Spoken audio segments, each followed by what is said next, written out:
The haunting hour is at hand. Ghostly haunting since time began.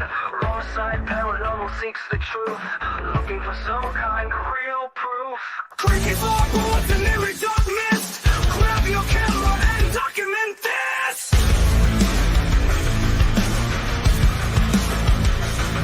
No time to run, no time to hide. We are catching all of this from the raw side.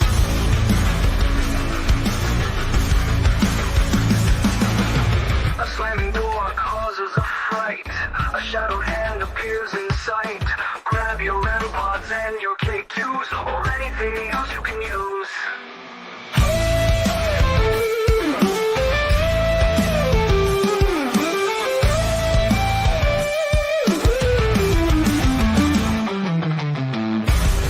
No time to run, no time to hide.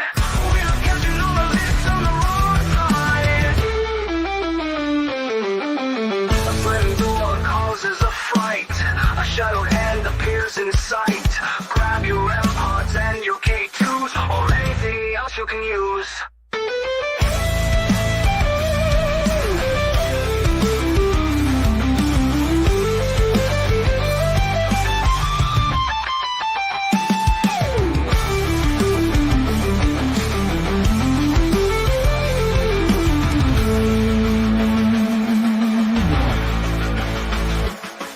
No time to run, no time to hide. We are catching all of this on the raw side.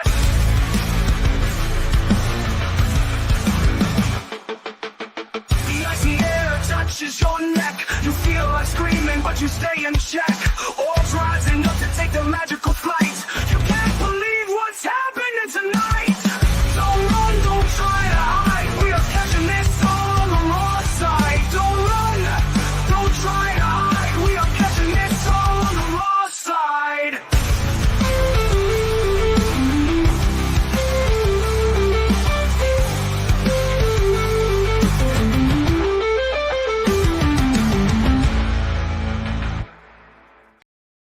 Hi. Happy Labor Day, everybody. All to those who do celebrate the Labor Day weekend and the Labor Day, welcome. Let's see who we've got in here before we bring Jeff on. Hi, Sydney. Hi, that's what she said. That's funny. Hi, Carla. Good to see you too. Hi.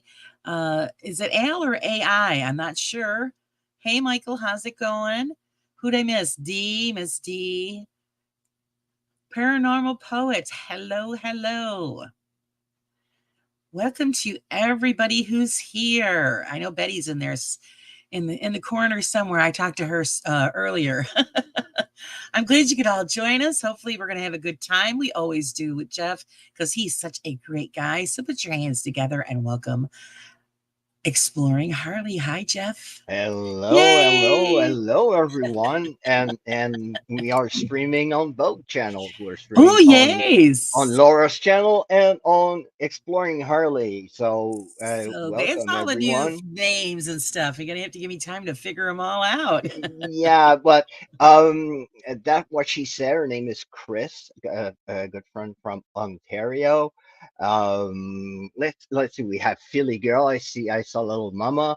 Paranormal Poet is my friend Nick from California. Oh, hi, Nick. I got Al. I got D, my friend from down under. She's from All right. Australia. Hi, Foxfire. And yeah, and Betty, Michael, Carla. Yeah. Everybody's here to hang out with us. All right. Yeah, That's and don't exciting. forget, go and subscribe to Laura Rosa Paranormal because Jeff, and to Jeff. she's awesome and she's got great guests. See, I have Jeff. He's a great guest. So Well, I love having Jeff on. So Jeff, thank you for having you're me. great. You're always welcome anytime. Even if you're just in the chat and you want to pop in, you're more than welcome. Thank More you the so merrier is the way I look at it. Did you enjoy your break? Did you have a great vacation? Yes. I needed that lengthy break. It's not because I don't like paranormal anymore. It's just I needed it. I went on vacation with the family. I went to the zoo with the kids, and we went to visit an abandoned. It, it, we had here in Canada back in the day. They called them mill towns. It's a town that would just pop out because a mill was really close by, and the the company that would own the mill, well, they would love to keep their employees really close, so they would build houses for the employees. Right. Actually, we have But something similar to that here. yeah, oh, probably yeah, but Yeah, yeah. and this one was a place where they used to make the pulp to make out for paper. They were just doing pulp. And in 1929, well, the crash happened and everything closed down and everything became abandoned. And now it's a tourist attraction, and they renovated a couple of their houses. It's really, really nice.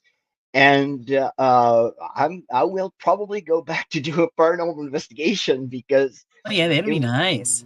in one of the houses, because some of the houses are open to visit, and you Right, can still see like the wallpaper, the old stove and stuff, and even old furniture. right, And we were visiting one of the abandoned houses that was open to the public. And on the second floor, I was checking a bedroom. And my girlfriend, she was feeling uneasy. I was really feeling uneasy on the second floor as well. But right. I thought, well, it's safe. It's like it's a park. Families come here. And from the corner of my eye in one of the bedrooms, I saw a shadow figure dart. And when I turned around, my girlfriend went, "What did you saw?" Right. And she said, "Okay, don't tell me." And she was She just ran out of the away. house. I just wanted to flip out the spirit talker and start to like Yeah, ask check it all questions. out. Yeah. Yeah, but I think I'm gonna go back and just being on the site when everything is closed down and there's like a light show on. There's a fall, and the waterfall is actually 7 meters higher than Niagara Falls, but Right. Wow. it's like in steps. It's really beautiful. And when they show the light on the falls at night, it's absolutely Pretty. amazing. So I went there Uh, with the family. We took a little 4 day vacation. No, like no socials, just publishing stuff, like showing the family and not checking anything, no YouTube, no nothing. So right. uh, Just cutting it all yeah, off. I needed that break because I've been watching what is going on in the background, and I don't like what I see right now. Thank you. I'm glad I'm not the only one. Uh, because remember, I did one last live stream before going in my first Gettysburg trip. That Right. was amazing. Philly Girl, thank you so much, and I can't wait to see you again. She was such a great tour guide, and she's such a great Nice. person. So thank you so much, and I can't wait to see her again. So, and I did one last live stream about the Conjuring House. I now wanted to do something really human because I wanted to um, put what's his name, Brian Denshro's GoFundMe link because the guy was in need of Right. medical attention and he needed money for medical bills and stuff. And I I wanted remember to you do doing that.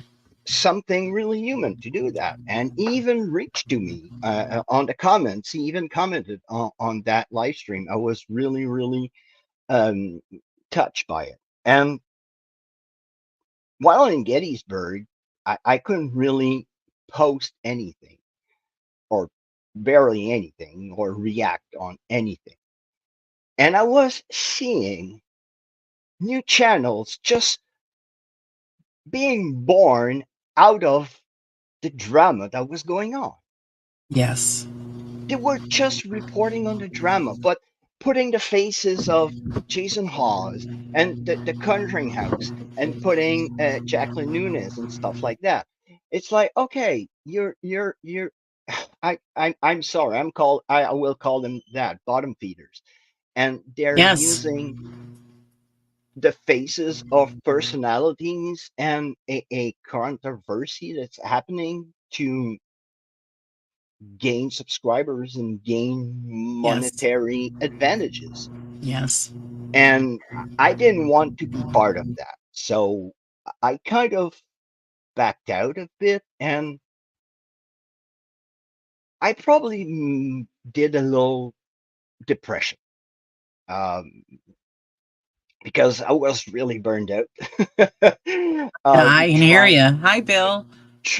yeah, hi Bill, and trying to, I Wayne, trying to um, manage family, my PTSD, and just everyday life, and just trying to figure out something to put a video out Right. because people want to watch and you have to go out, and going out costs money, lots of money, especially uh, when you want to go somewhere kind of significant. Even Right. me driving around here in Quebec, Quebec is so large and vast. Um,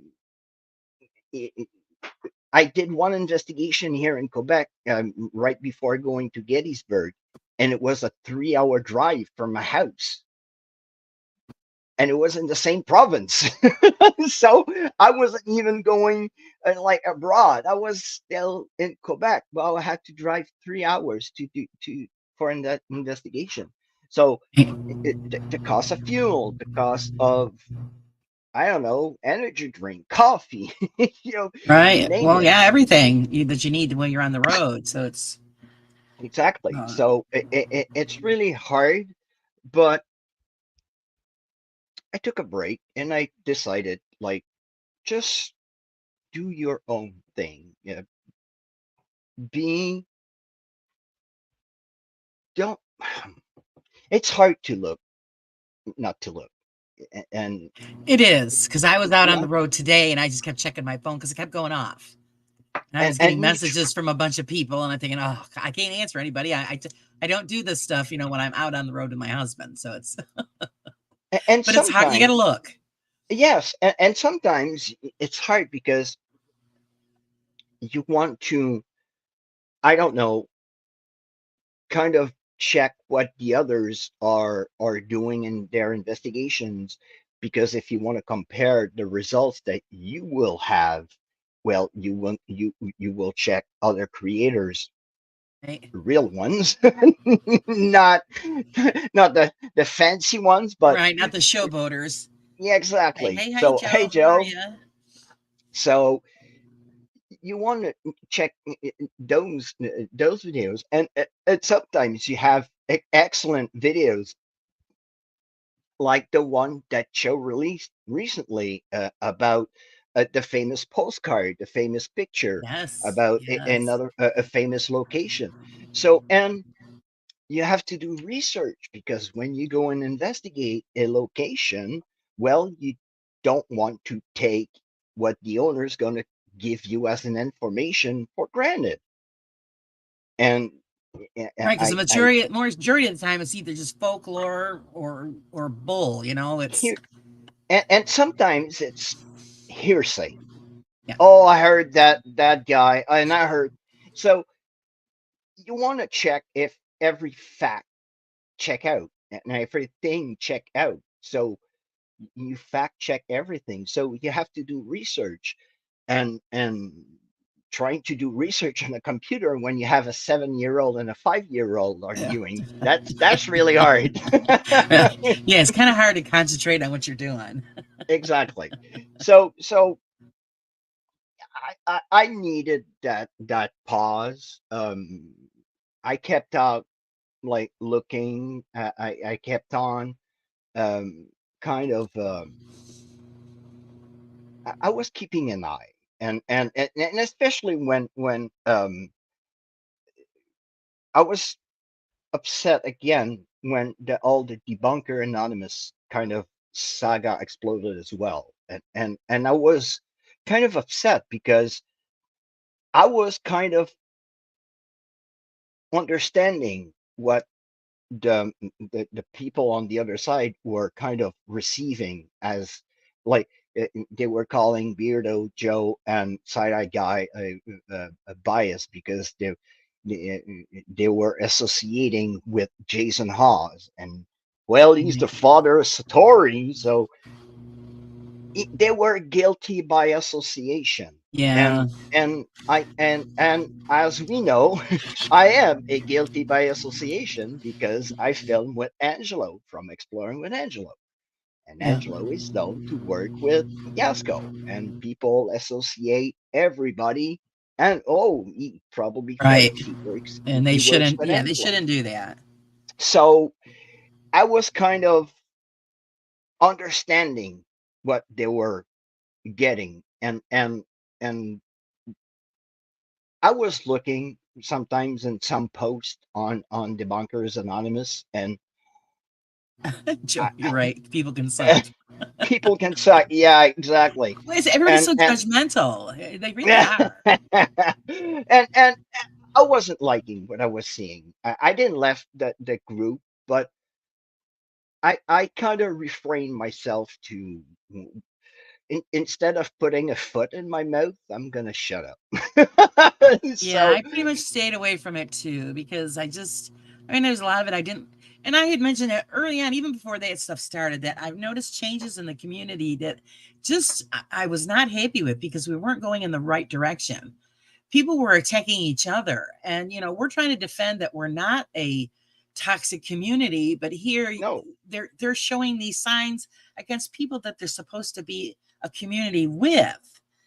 And so I was like, this is just not good. And then that thing started with the debunkers, and it's blame it all on the Conjuring House. It started the whole mess, and everybody kind has of their own opinions, and it's just I think we're getting to the point where we're not respecting. You can have a conversation and disagree, but you can still like each other at the end of the day. It's not exactly. personal. It's just that everybody has their own opinion.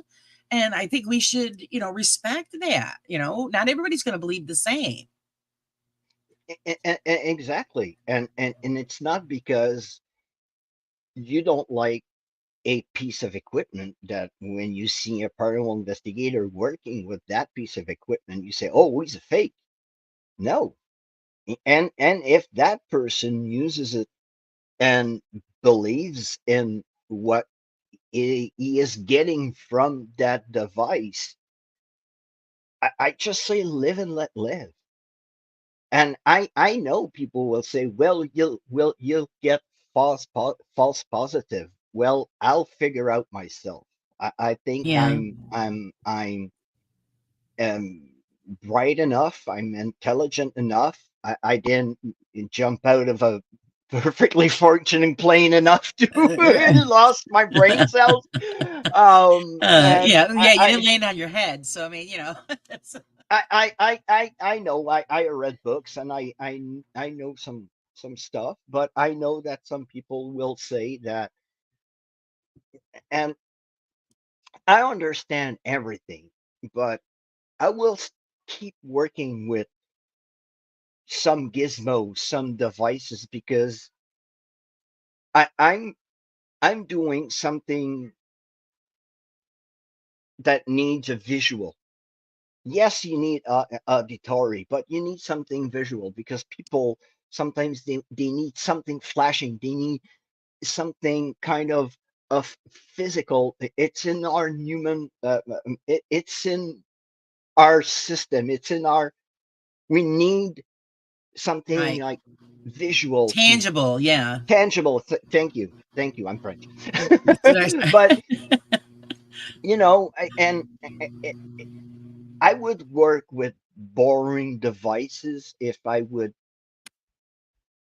do something else, if I wouldn't try to kind of,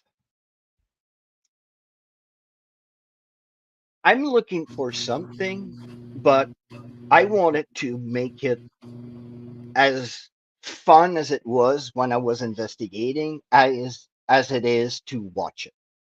Right. Um, when I go to investigate,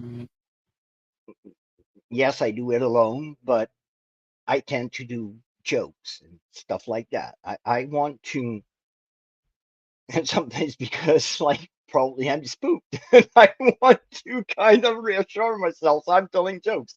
Right. So you But don't start running. yeah, but I just want to put something visual to the people that I will bring with me. There are stuff that I will probably say, well, I won't use that anymore because for so and so reason. Hi, But hey, Tom. Tom, Hi, uh, Paul. and it's just as long as there's no masking, no wires, no CDs, no, you know, the fake stuff. As long as there's none of it, and you see, and sometimes it's just uh, not a lack of just a lack of knowledge. Like people will try, and that is absolutely normal. Human beings think in one dimension, but when people try to think in multiple dimensions and try to look into the history more than in the exact moment or what the guide told them that that place was haunted by, I don't know, Bobby Joe. So they're looking for Bobby Joe because Right. Hi, Julie. they're getting Mike on their devices or on their spirit boxes or anything. Well, they say, well, it's not haunted. We're getting Mike, and the ghost is Bobby Joe. Well, there were probably a Mike once in a lifetime that came there and decided, well, that's going to be my heaven. I'm going to come back to that place and roam around. We don't know. Right, We don't right. You know. know what? And I have my opinions about the equipment. I don't have a lot of equipment, so I haven't had a chance to do any of the, testing on any of it. But I watch a lot of the people that are doing the testing, and actually, Kenny Biddle just put out a quick video today. I don't know if you caught it. Doing a test with the music box because him Yes. and Dawson had that debate, which was hysterical about the music box. And he discovered that jingling of his house keys from behind the machine was setting it off, which he Yeah. found was extraordinary. So now he's going to go that step further, find a tester that you could test, over the 45 kilohertz as found as sonic sound and stuff goes. He's going to get one of those and do testing on that as well, just to see if it all, kind of like, matches up. Because by what you're told, if it's not in that, that spectrum, in that space in front of the machine, then it shouldn't set it off. But the jingling of the keys did. Yeah, but then again, it's vibrations that the human eye cannot see. But Right. So that that's what he wants to sensor, test. the sensor will detect it. But the thing I don't like about it, it's like they're showing how it works. But it's like this is how it works, so it's bullshit. No. It's like when you use it, be careful in the sounds you will make, the direction it will point, or is it alone or you're in the same room as it is? Because now we know that a certain frequency, the vibration that will bounce off a wall probably and come back to the receiver, that will interpret that something is in front of it. Right. Just put it in So a room, close the door, put a camera on it, and forget about it. Yeah, I'd love to see more people use it and see how they test it out. Um, I've discovered that the prism, the yes no prism, if you face a IR light on the direction of either of the sensors, it will trigger. But I'm not going around saying, okay, the triangle is bullshit. It's it's like the way it is made. It's everything is in the way that you present something. If I tell you that, oh, this Yoda is powerful. He's gonna render. If I give it to you, he's gonna make you sick. You will believe it so much that you're gonna become sick.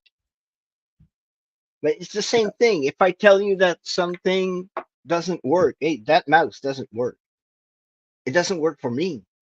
It doesn't. right, It doesn't mean that it doesn't work for something else, somebody else. right. Yeah, it won't work for my husband. Anything my husband touches, it's electronic breaks. So, but I think It's it's like good that we're testing these things. You guys are using them out in your investigations. You're testing them in all different, surroundings and atmospheres, and I think it's great because that's information that we need. yes, and even in the video, I even say it. I think it's the IR light that is triggering the triangle. And I move the camera, I move the IR light, and the triangle stops. So there, you figured that one out right I there on the figured that spot. So one it's out. great. But coming into that place, doing an investigation, and the guy with whom I'm investigating with tells me that last time he came there, he was talking to somebody, and he tells me the name of it, of the little girl. And oddly enough, when the name comes in, everything goes awire. We're in a church where there's no electricity. The thing was abandoned in the mid 50s. So last Yeah, it time it should was be. Yeah, it should be dead. Nothing. exactly. There's no Right. one. I went around with my electricity and EMF meter, and nothing, flat line, nothing. And we're getting rampart hits.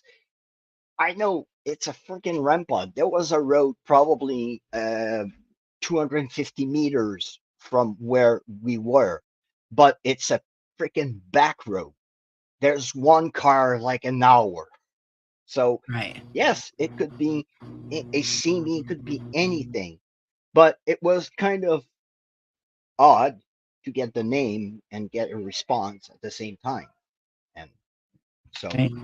It's all just an experiment, guys. That's how I look at it. It's an experiment, there and are you're not going to know no unless you just keep testing the stuff. nothing reunions are proof of the paranormal. Right. Nothing, nothing. The day that we will discover that there is something on the other side, it's probably because somebody is going to come face to face with somebody on the other side, and Right. they will. Well, that's all what we do. We're all detectives.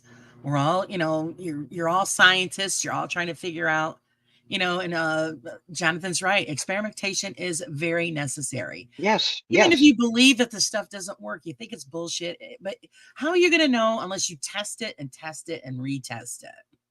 Like And even people then, you go, might not come to any conclusion. yeah, and people sometimes they will go and say, people, some people hate the flashlight. I love it.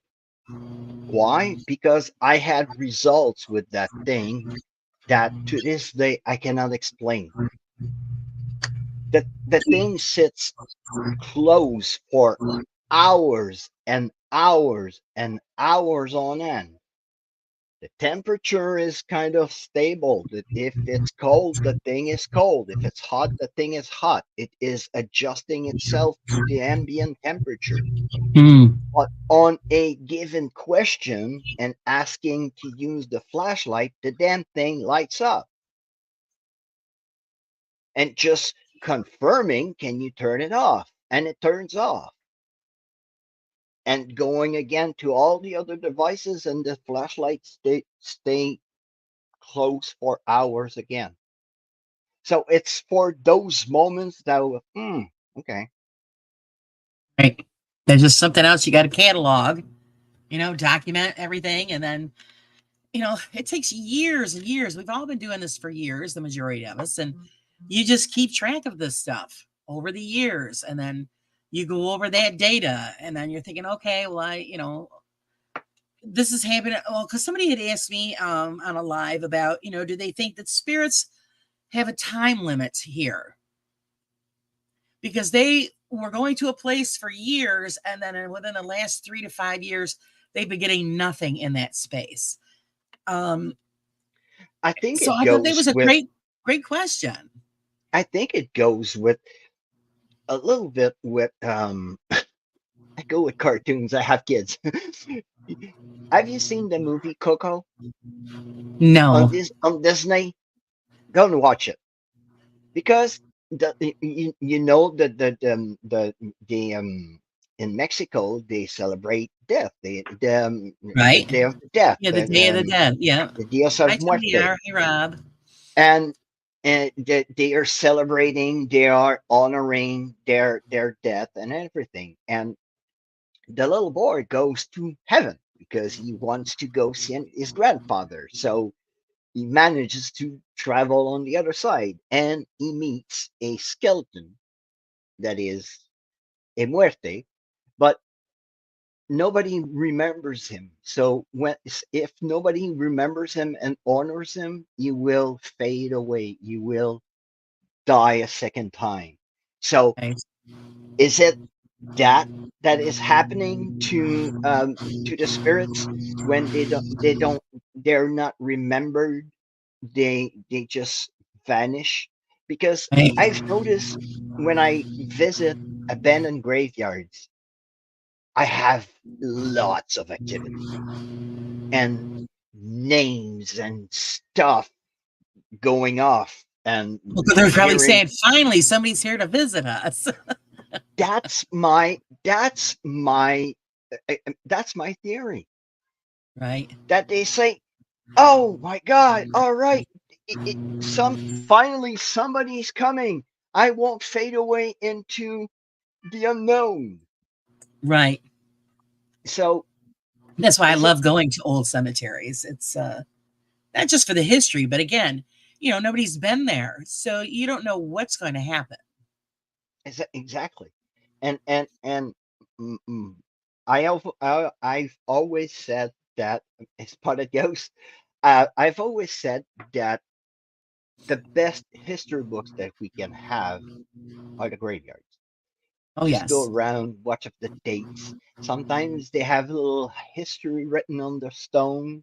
Yeah. Just go around and read them and look at them. And sometimes uh, Carla should know about it because she works in the graveyard. And it's being in a graveyard is peaceful because it's a Yes. serene place. You have to be respectful. So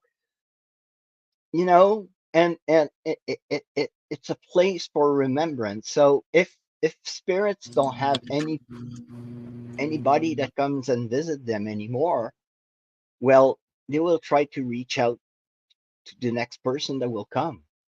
Right. Well, yeah, because recently I was just revisiting our local, one of our local big cemeteries, and I did pick up EVP sounds on my digital recorder because that's why I bring a camera and a recorder. That's it. And my friend Bill in the chat there, he helped me because I could hear something faintly when I was just listening with headphones. But then when he put it on his editing program, there was like 4 different things showing up on there that I couldn't Hmm. hear just by the ear, which was pretty amazing. And then I recently just went back, same spot, stood still, asked questions, had that recorder held out, and I found nothing. So I was there at the right time the first time and picked up, a few things.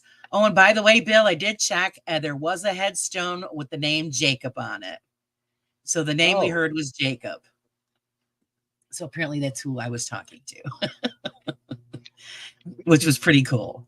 we had the same kind of thing happening to us in a graveyard, an abandoned graveyard we have here in Quebec. Um, we had the name. My name is Joseph coming in, and everything was pointing out to that we're communicating with a kid, and we go and watch a gravestone about a family that the guys with whom I'm with communicated with on their prior trip. And on the side, one of the kids' name was Joseph. And he died, I think, was 7 days old. He was really, really young. Like he died in infancy.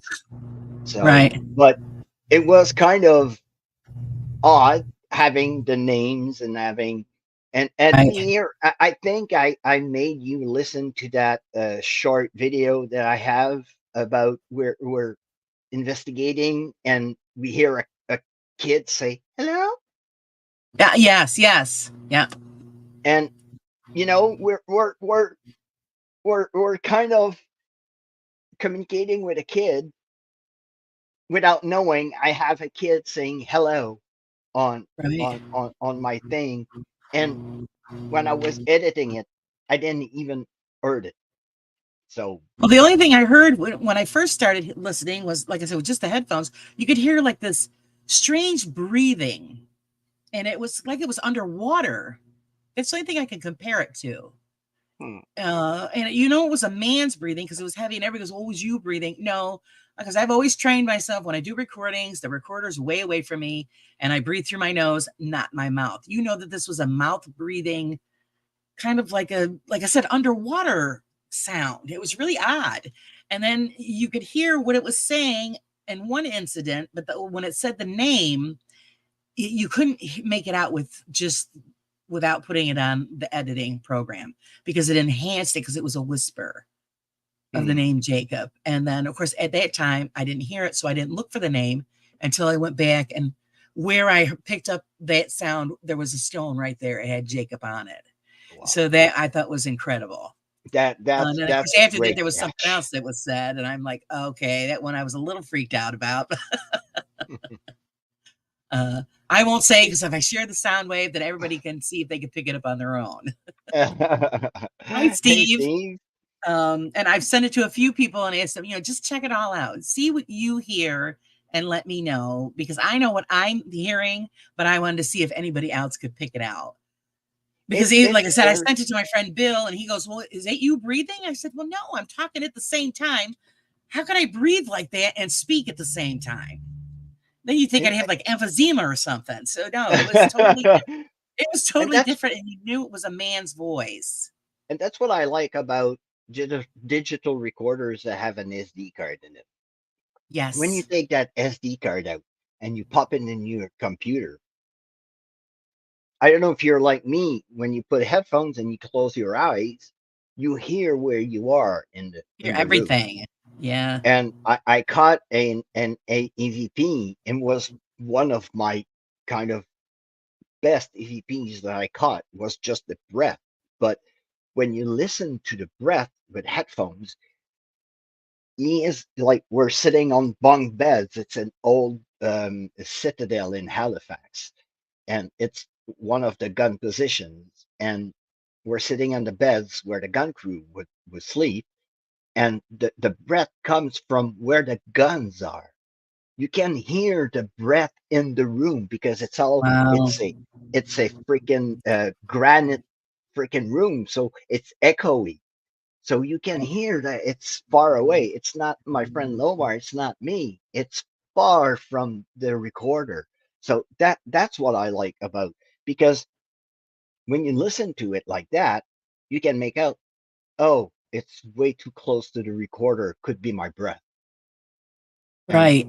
you check your images as well because you check at the same kind of timing if you take a breath or Well, you breathe out or right. Well, it's like you said, like you could tell if there's a distance to it with the yeah, but digital sometimes recorders. when you put it on a video, people don't listen like They you don't hear it hear it that way.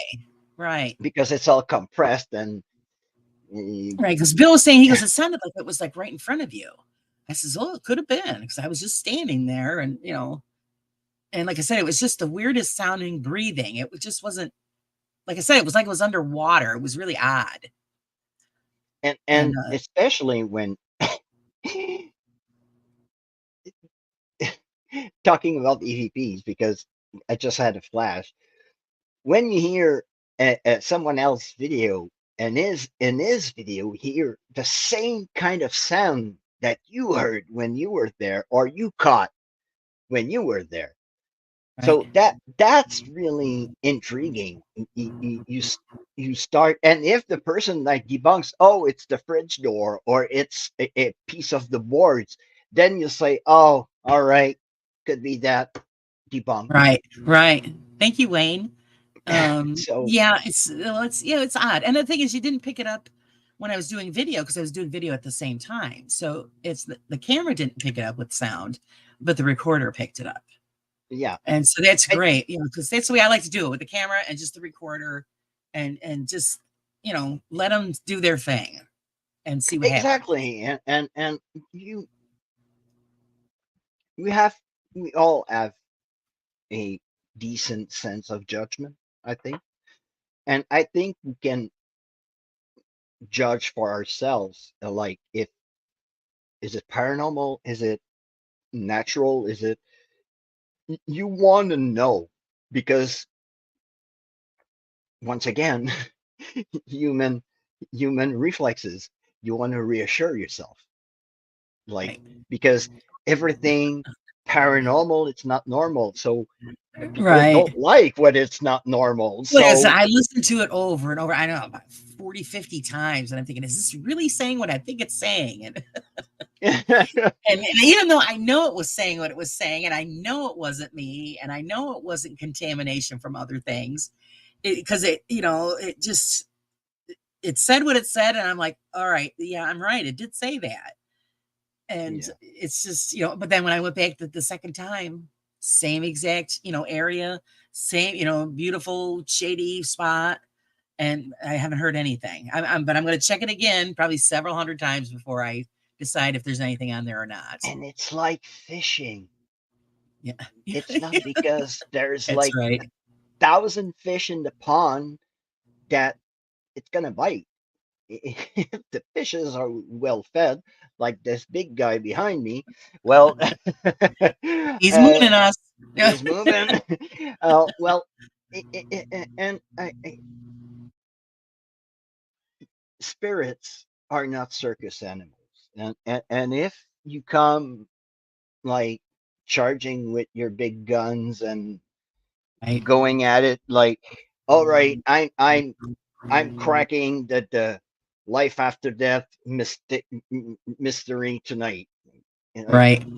who are you? Like, come on. And spirit's gonna probably laugh at your face. But if you So come well, with I a always friend, said they're not performing monkeys. They're not going to perform because you want them to. and They do their thing when they want to. And if you catch it, all right. But otherwise, you could be and just it's standing there talking to yourself in the trees. and it's like in real life. You have good people, you have bad people, and you have cats. And but you have to put yourself sometimes in the shoes of, I don't know, a 19th or 18th 18, century right? person. Hi, And Faith. over here, we can go back as far as the 17th century because right here, my city that is a half an hour from me, 12, yeah, it was founded in 1634. So that's 17th century. So you have to put in your mind that things that will happen or answers that you will have doesn't mean what you think. You have to put yourselves in the shoe of somebody that lived in Yeah, 1800s you're right. and 200 years ago. and even in the early 1900s. Yeah, there are stuff that we're using right now that for them could be it's the devil. That's exactly right. Witchcraft.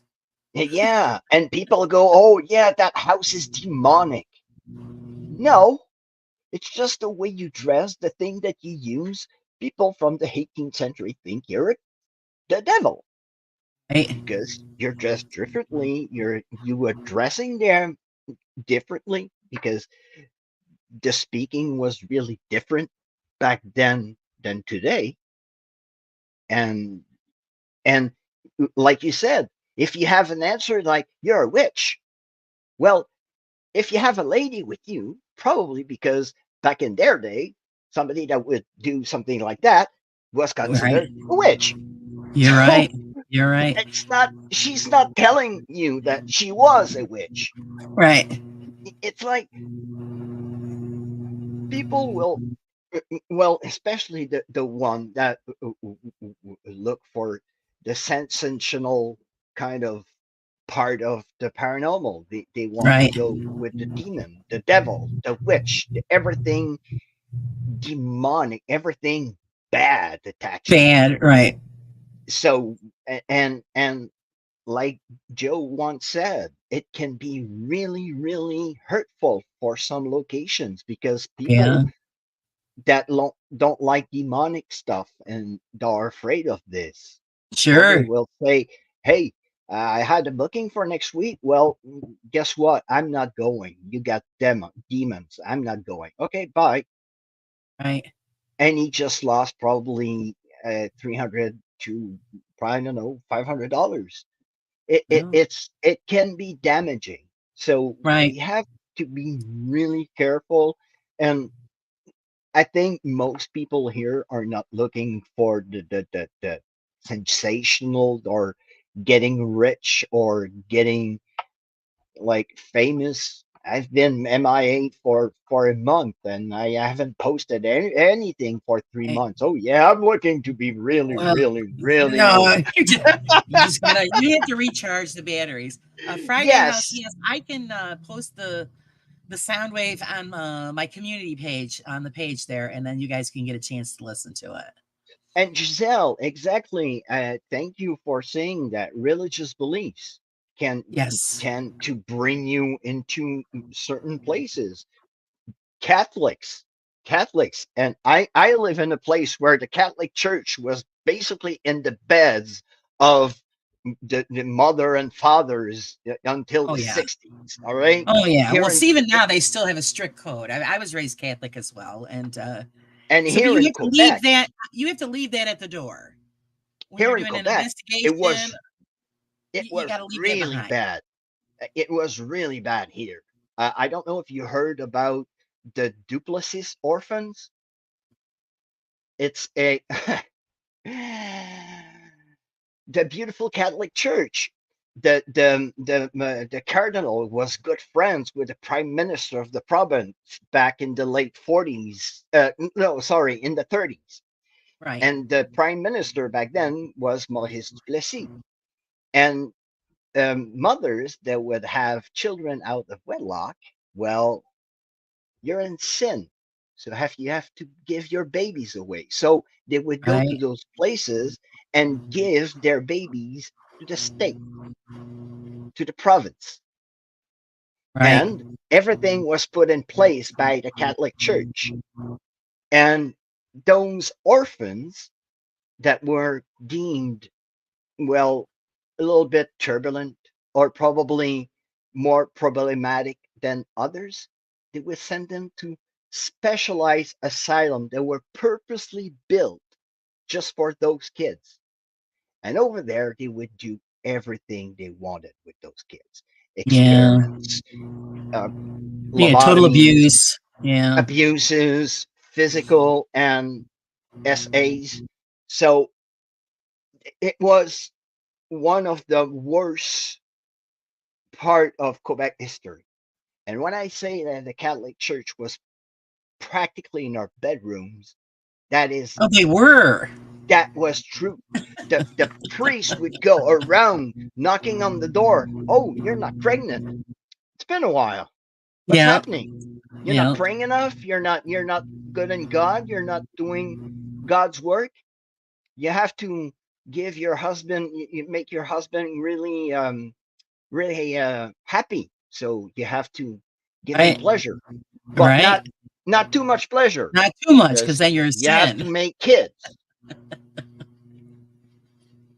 So when you talk about ghosts and stuff like that here in Quebec, they will say, "Oh, you're talking about the demon."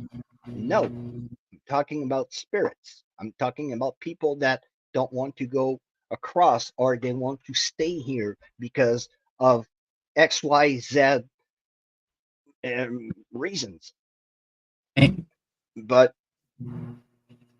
think a Harley just drove past my house. It was really loud. no, it's still in the garage. But and religious belief will, if you, like you said, if you were born and raised Catholic and you were really brought into this, if you have the word demon, well, if the story goes, but there people say there's demons there, well, you'll probably go with that story, and Right. that's the wrong way to. And there's not a right way or a wrong way, but we try to make it a right way. I think it's just, It's yeah. well, yeah, yeah. That's why I was. You have to leave those, what you've been trained to believe on the outside, and you have to go in with just with an open mind and see what happens. When you Mm. already have prejudgment going on, it's just you're wasting your time. Some people are good with like electronics and stuff like that. I'm an historian and I studied psychology for a semester in college, but I was fascinated by the human brain and all the courses we had on the brain or biology and stuff like that. I was there listening and listening about the studies and stuff like that. It was really fascinating. And hello, Jane. Hi, Jane. Um, and it was just, it's my way to work the paranormal. I don't know better about the electronics, so that's why I use, and I go trial and error. And but Yes. I will use a kind of Give me a cup too, Bill. pulling on the second one. Uh, and yeah, it's my way of working is more the psychological side of the paranormal. But Right. I love working with the devices. I will use my history knowledges to go in places that I know of like wars or battles or Right. Well, that something. helps. I mean, they research that history helps when you're doing and where you're going, like where you went. I'm going back to Gettysburg, not because yes, it's a beautiful city, and yes, it's like the mythical place of the battle, but there's an energy in that town, and just being there, just investigating the places. I had the chance to investigate. It's called the Garlack House, Garlack, and my music box, oddly enough, never went off. Okay. Never went off, and it was pointing towards the door, the entrance door. We were making sounds. We were walking around. Never went off. Just if we walked in front of it, but never went off, even with vibrations. So, you know, you have to take some stuff with grains of salt. Right. and You're right. and I had the REM pod on the table, probably 5 feet from me, and the temperature light was flashing red. I took the same REM pod, put it beside me, and then it started flashing blue. Same room. Right. Didn't open a window, anything. Yes, the AC in the kitchen was working, but if the breeze would blow from the kitchen, that table was right in the pathway of that breeze. So the REM pod should have blinked blue, but it was blinking red. But when I put it right beside me, when I was feeling something cold beside me, oddly enough, starting flashing blue. Right. So stuff like this that sometimes, yes, it could be explained by some physical, and we're in a Airbnb, so there's functioning electricity, there's Right. functioning Wi-Fi, there's people walking on the street doing ghost tours and stuff like that. It's going to be the same when I'm going to go and investigate. Yes, I'm going to investigate the Jenny Wade house and the orphanage. So I know that there are people walking on the street and everything, but when you're in the basement and you're surrounded by rocks and stones, and if you go in the orphanage where the kids used to be locked out, you're surrounded by rocks. So if your REM pod triggers, that's strange Right. because radio waves don't go downward. They travel in a linear path. And I've learned about it when I went to the North Pole when I was in the army, because radars work with, if that side of the planet wants to talk to that side of the planet, well, they have to bounce somewhere to talk because they cannot transmit through the earth. So they have to Right. transmit on the top of the earth and down, or through satellites, but they have to bounce all around. And when I was on the top of the planet, that's when I learned about radio waves, because I was working with radio operators and radio technicians. And that's when I learned about radio waves, that they travel in a linear way. They cannot Right. go like through a floor if a satellite dish is pointing through to the floor, yes, but the waves, the antennas are made to travel in uh, no, because they die in the ionosphere. So that's why you have to have radio relays all around the planet, because they won't bounce on the ionosphere and come back. You have to relay it by a satellite to an antenna, to another satellite, to another antenna, and all the way around the Earth. Because if they go through the ionosphere, that gas will break out the radio waves, and that Right. comes from a military technician that knew way more about it than me. So That's what I'm saying. There's a lot that people have to research, and you got to learn. So that's why you just got to keep learning. Everybody, you've got to. the submarines, they have to float an antenna off the water to get the radio waves in. Then they go under. They have to surface to get some kind of communication. And Well, thanks for joining, Tom. the radio Have a great waves night. transmitted are transmitted under the water by like big kind of dishes that it's underwater. And you know that sound travel a lot underwater, but if you blow like sound or waves underwater, it will travel all the way in the water. So it's going to catch that submarine one time. But the Ruskies can catch that communication as well. So Yeah. when they go like for encrypted communications, the submarine will cut to certain depth, and they will raise up antennas out of the water to get the communication, bring them back down, and dive. So yeah, sonars are, they're the way of the submarine to see in front, because they they don't have a windshield, they don't have anything. Right. So it's the Right. way they have maps, they have they have to time the like if they're in a trench, they know from point A to point B at a certain speed it will take certain amount of time. So they will time the time of from point A to point B. Then they will say like 80 degrees starboard. Then they had to turn, and so Hey, hey, Crow's in the house. Hi, Crow. Crow hey, is crow Crow saying daddy. even more reason to say that ghosts aren't coming through the damned radio.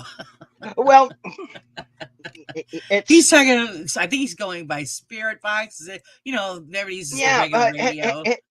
and then again, if a spirit can manipulate a spirit box or radio waves, it's like why they cannot, you know, manipulate so and so devices. It's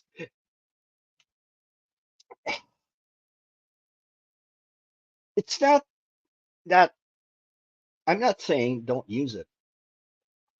It's just like use it like if you hear Mariah Carey blowing her lungs out, "Ah," it's not the It's ghost not a that. ghost. Yeah, it's like, hey baby, no, the ghost is not in love with you. It's And she like don't if want you you have for Christmas. exactly. So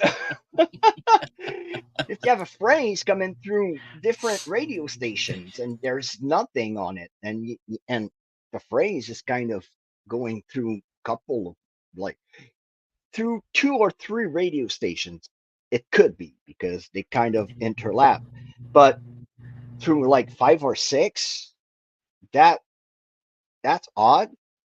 But we don't know. But I was more talking, Crow, about how radio waves travel.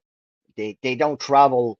Um, if you point something, you have to direct the way of a radio wave, and when it goes that way, it stays that way. Usually, an aerial will work like a dome, Right. but it will go up, up, up, up. So it's not completely directed to something Right. like a dish. A dish will really point at something and make that sound travel through that direction. To that direct spot. Yeah. Right. Hey, you guys got to check out September Paranormal Pages because we have the centerfold in chat. Mr. Crow is the centerfold. Oh no. I I'm hope you sorry I won't. had to put it out there. I just hope you won't show too much. Ooh, we gotta go check it out. I love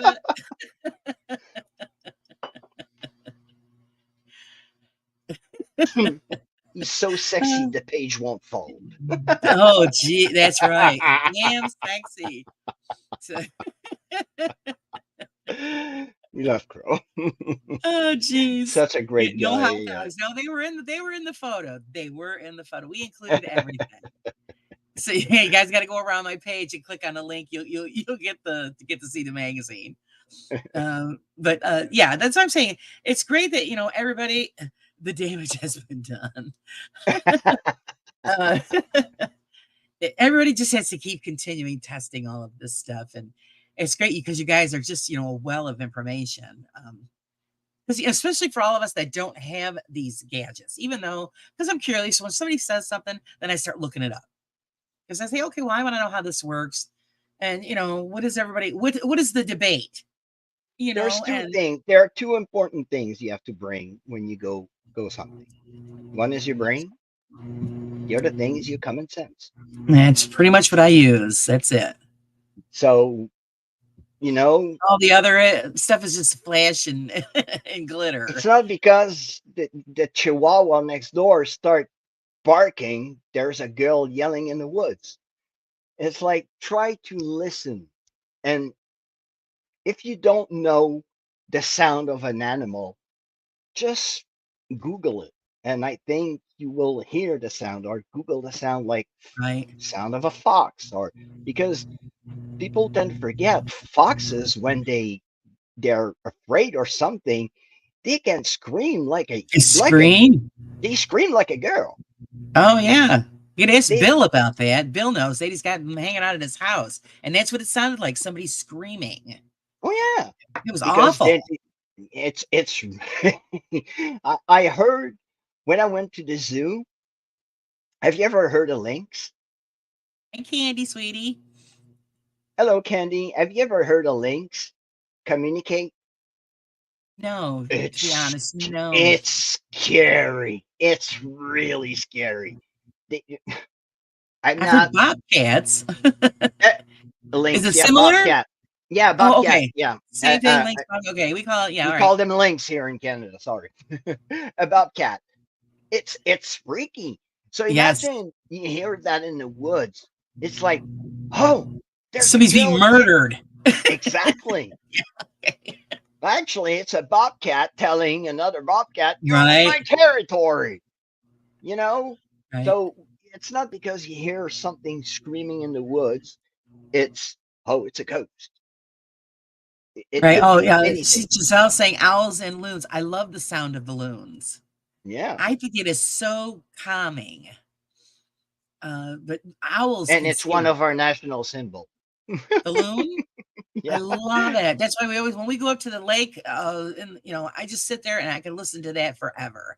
yeah. And it's one of It's the best really things. You wake up, you got your coffee, and it's quiet, and you hear the loons talking back and forth to each other. and the water is really calm. It's like Yes, oil. It's really, and you're just it's hear the loons amazing. do their little sound. I won't try it, Yeah, I can't do that. Okay, yeah, but the bobcats. When I went to the zoo, I heard it like I heard recordings, but when you hear it live, it's like, oh my god! Even my girlfriend went, oh, yeah, who's okay, being murdered? yeah. It's like, oh wow! It's like, wow, Yeah, the you say I'm sound they out of made. here. Right, Yeah. I am out of So here. you have to, and sometimes we don't have enough time really to do proper investigations. It's just we're trying, we're doing. Sorry, we're doing an experience where it's a paranormal experience. We're trying to Right. put ourselves in the shoes of the people that was once, I don't know, in the location you were investigating, and just trying to figure out what's happening. Well, yeah, that's pretty much all you can do. So it's Exactly. again, it's just, it's all a new experience. No matter how many times you go even to the same spot, it's always a different experience. Like I said, when I went to the cemetery, I've been to that cemetery hundreds of times. And Mm, of course, this is only this first time I brought a recorder with me. And so I got all of that sound and noise in the background. And then when I went again, nothing. So when I go again the next time, who knows? I might get even something more. So it's, you have to go back several times. yeah, and by going more than one time, then you will say, oh, okay, the first time I came, that that happened when I came. So you're gonna try to figure out what's triggering that, I don't know, that response or that device that's triggering all the time that you're going there, always at the same place. So it's uh, Joe would be the best example. You have to spend days on and days on at a place to really feel the place. To okay, Yeah. I've Yeah. put something in one place. Okay, it's misplaced. Is it me? Or, you know, if Right. you're the only person in that place, you have to practically film every move that you make just to figure out if something, like if a door is open, did you open it and forgot Right. to close it and you don't Right. remember it? So you have to check everything, and really look in depth in everything that is happening. Um, and even like Matt in his upcoming movie, about the Monroe House. Something happens, and he goes back on his footage, and he even tries to figure out how that could have happened. I'm not giving you what's happening. If you're a member of his channel, you know, Right. and if You you're not, know. wait Yep. till the movie's out. So th- there are events that you can go back and verify to see, oh, okay, that wasn't like that. That was different before. And Right. now it's like that. So I'm going to go back and check if I had a camera on it, if I had something um, watching that particular place before and after and during the event. So you have to practically later the place with cameras and Right. And be be there for a attentive while. to every freaking detail that's happening. So Right. that would take like ages and ages and ages to just be in one place and do really, really oh no doubt paranormal investigation because you were there so long, you know. So Right. So yeah, that's how it has to be done. All yeah. right, I want you to share with us your adventure at Gettysburg. Oh my God. That's why I'm going back. That's why I'm going back. I love the place. That's not that far from me either, and I've never been there. Oh my God. I've heard about the Hi, Natu. battle. Um, uh, just researching in my interest of military history and seeing paranormal investigators go there and having the chance to go there and experience the town, see the places, even go in some of the places, uh, you know, and you feel it in every fiber of the town that something really intense happen, and you feel it in the town, and in such a great, beautiful town, beautiful town. Um, so much well preserved. Uh, just going on the battlefield was such an emotional moment for me. Um, I'm even going back to do something really special, even, and I will spill the beans a little bit here. Um, I've ordered a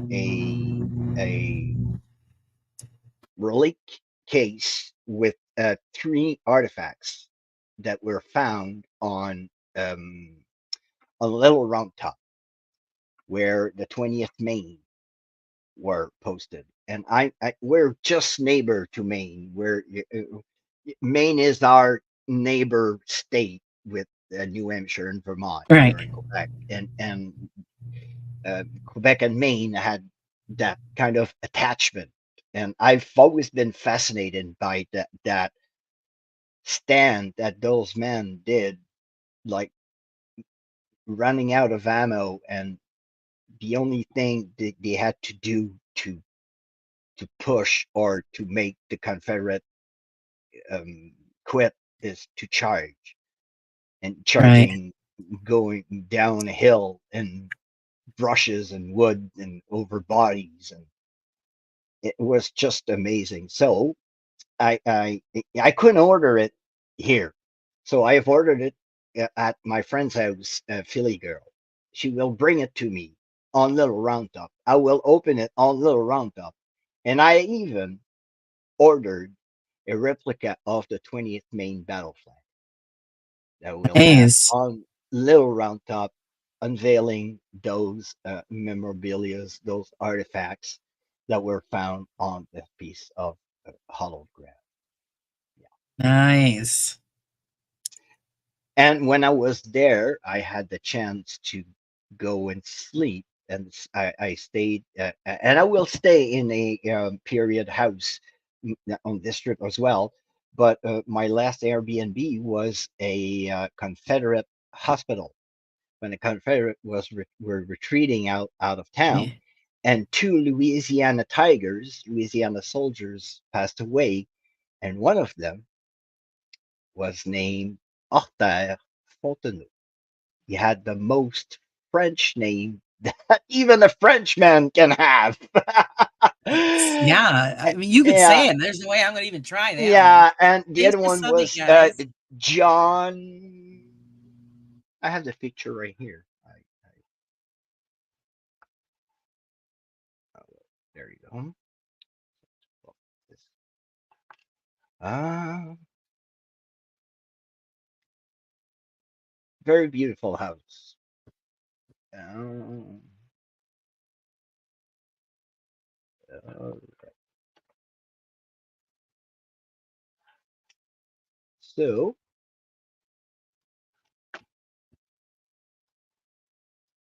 there we go. Put it up there.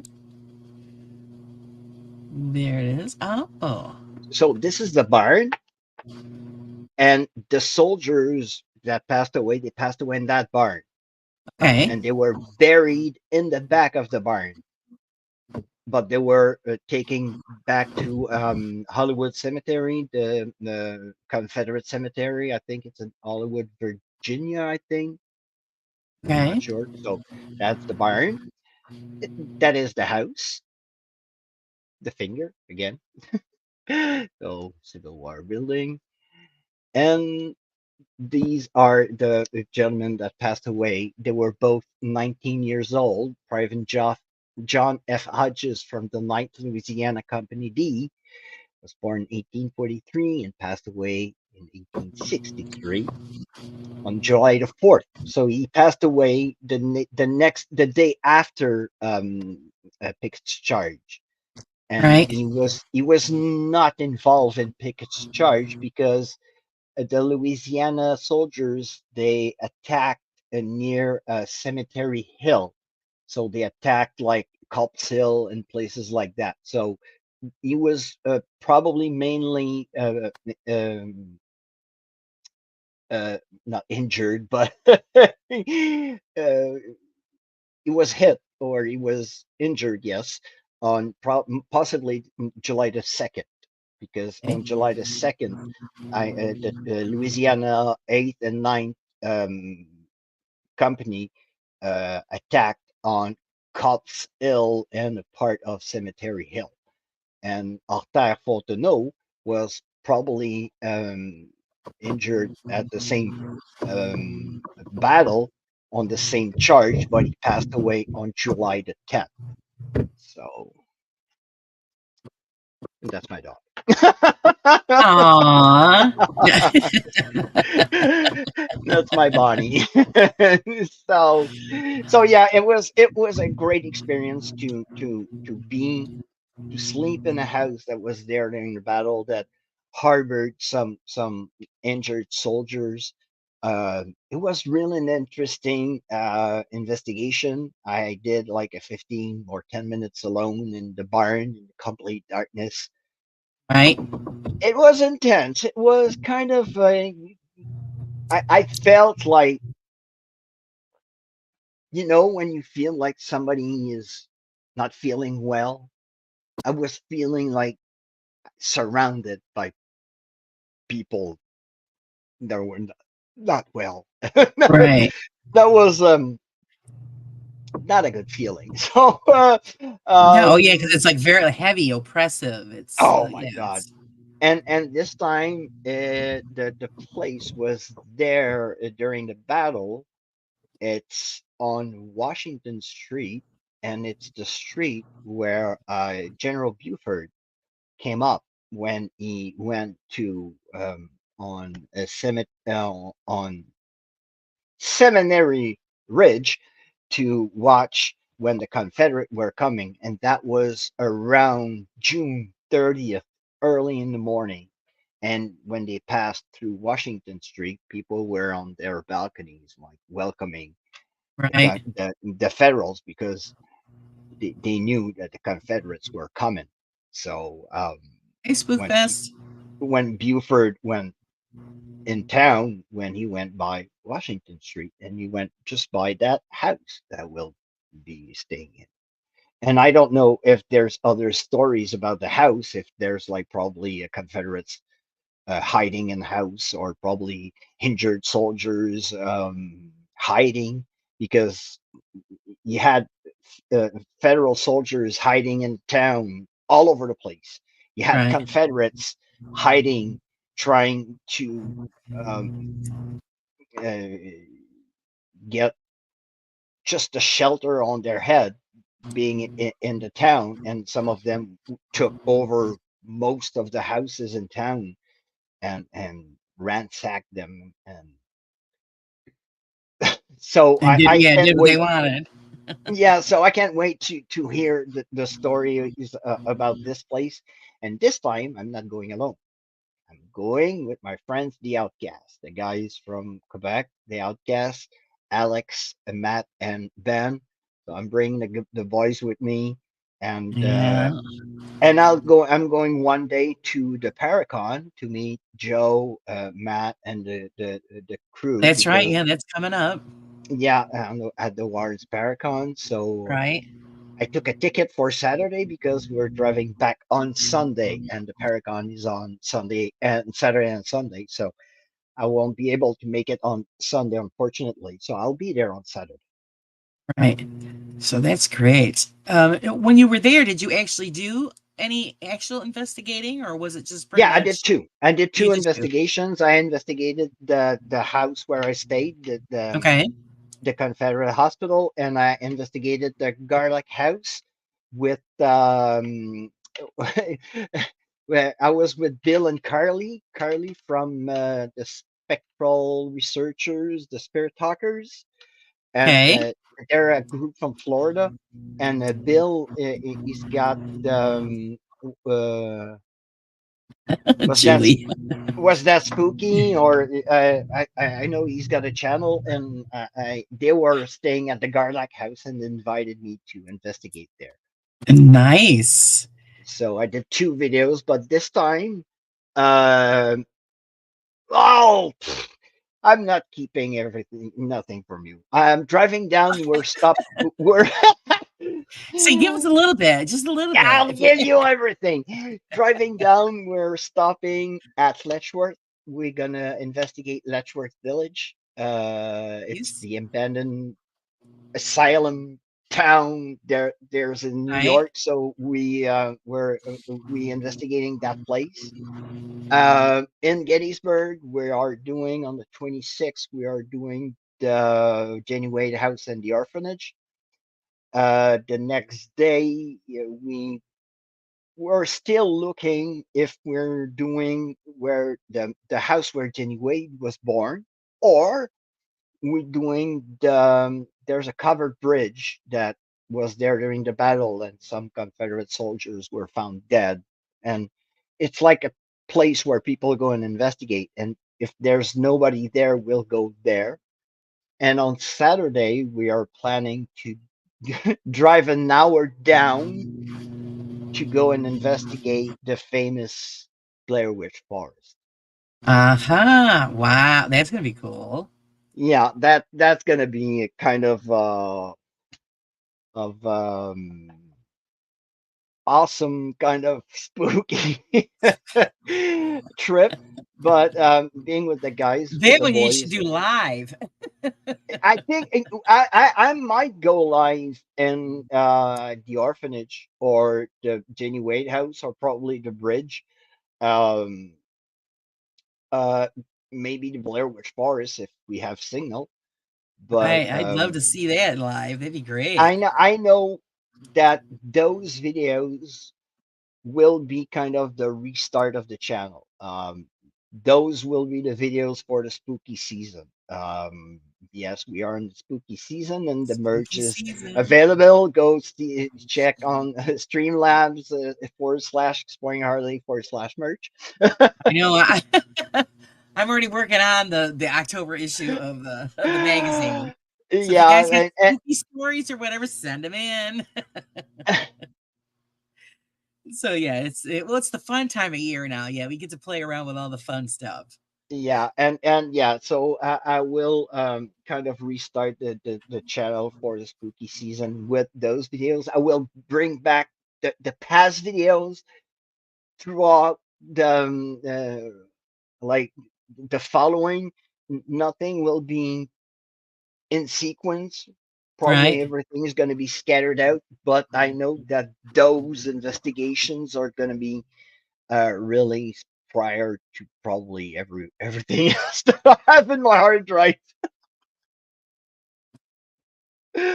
Busy, busy, Oh my! busy. Oh, it's Just on I overload. laugh about it, but I feel so bad. I feel, you know, when you feel that you let somebody down, I have that feeling because Oh, well, you shouldn't.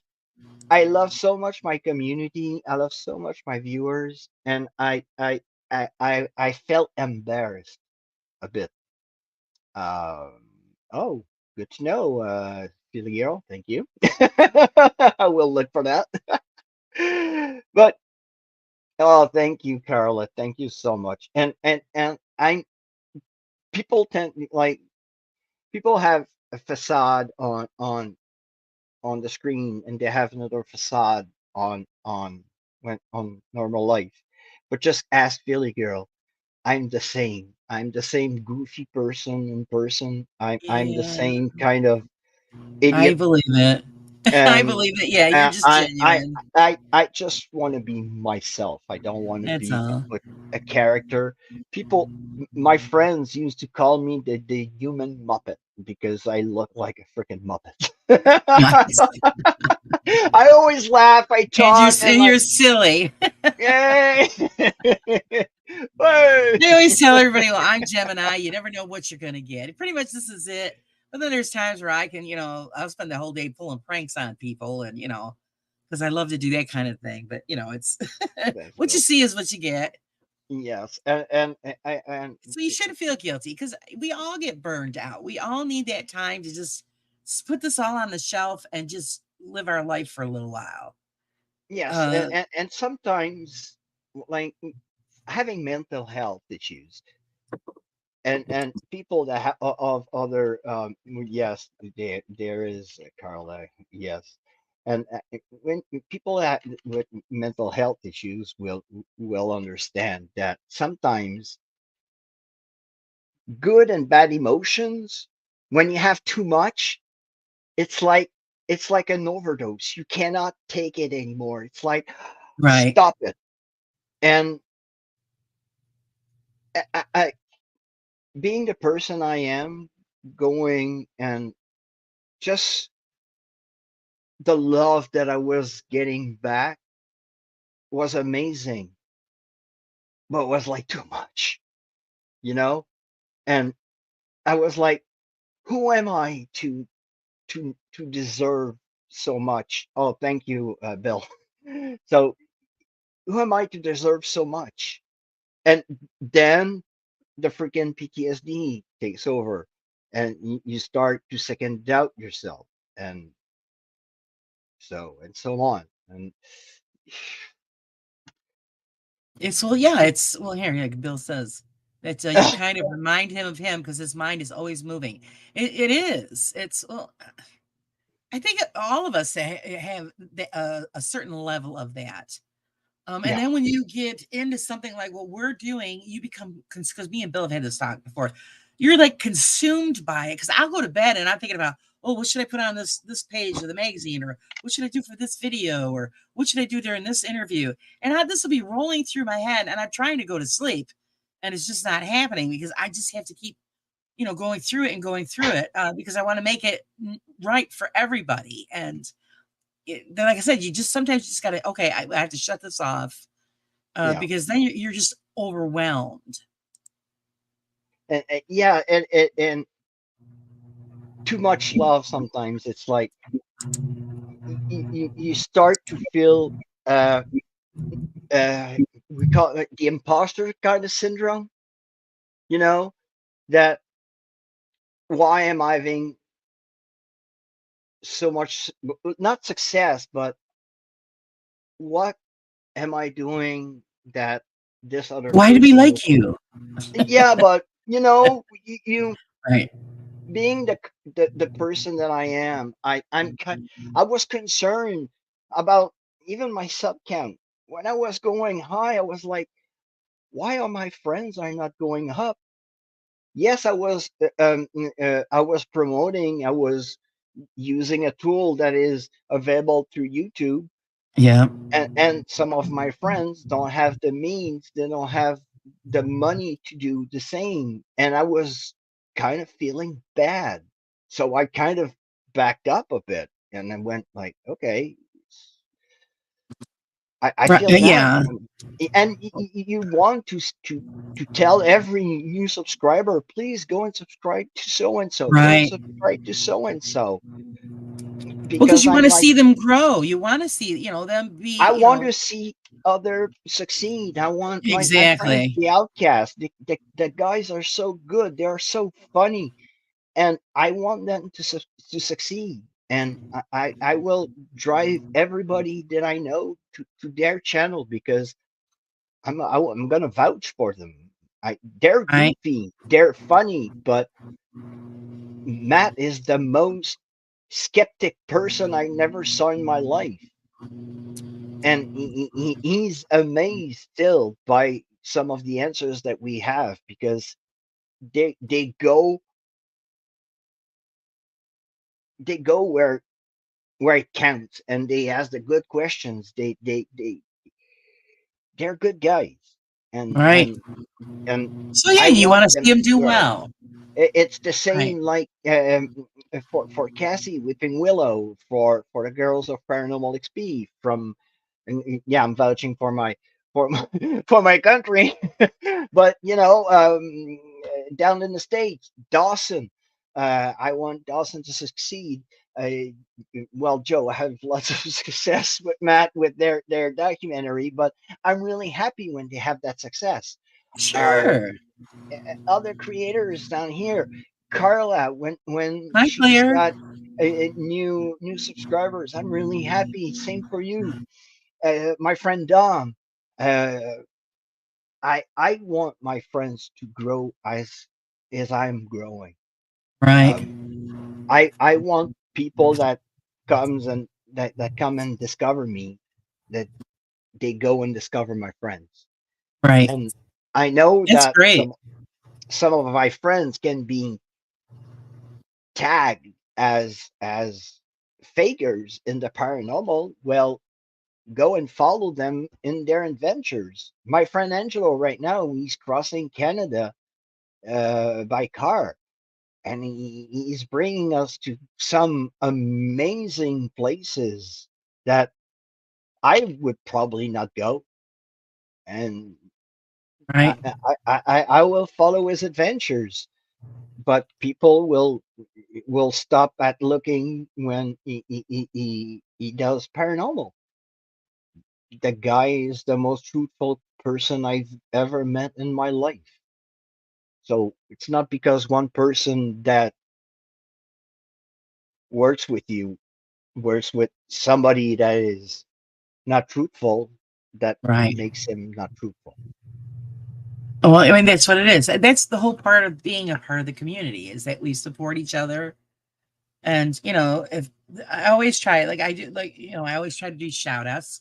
And we always do that, oh, welcome, guys, sub to these people, that people.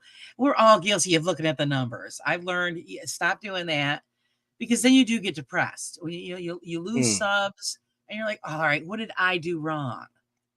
Nothing. You have to look at, you didn't do anything wrong. It's just the way it is. YouTube is And some hard.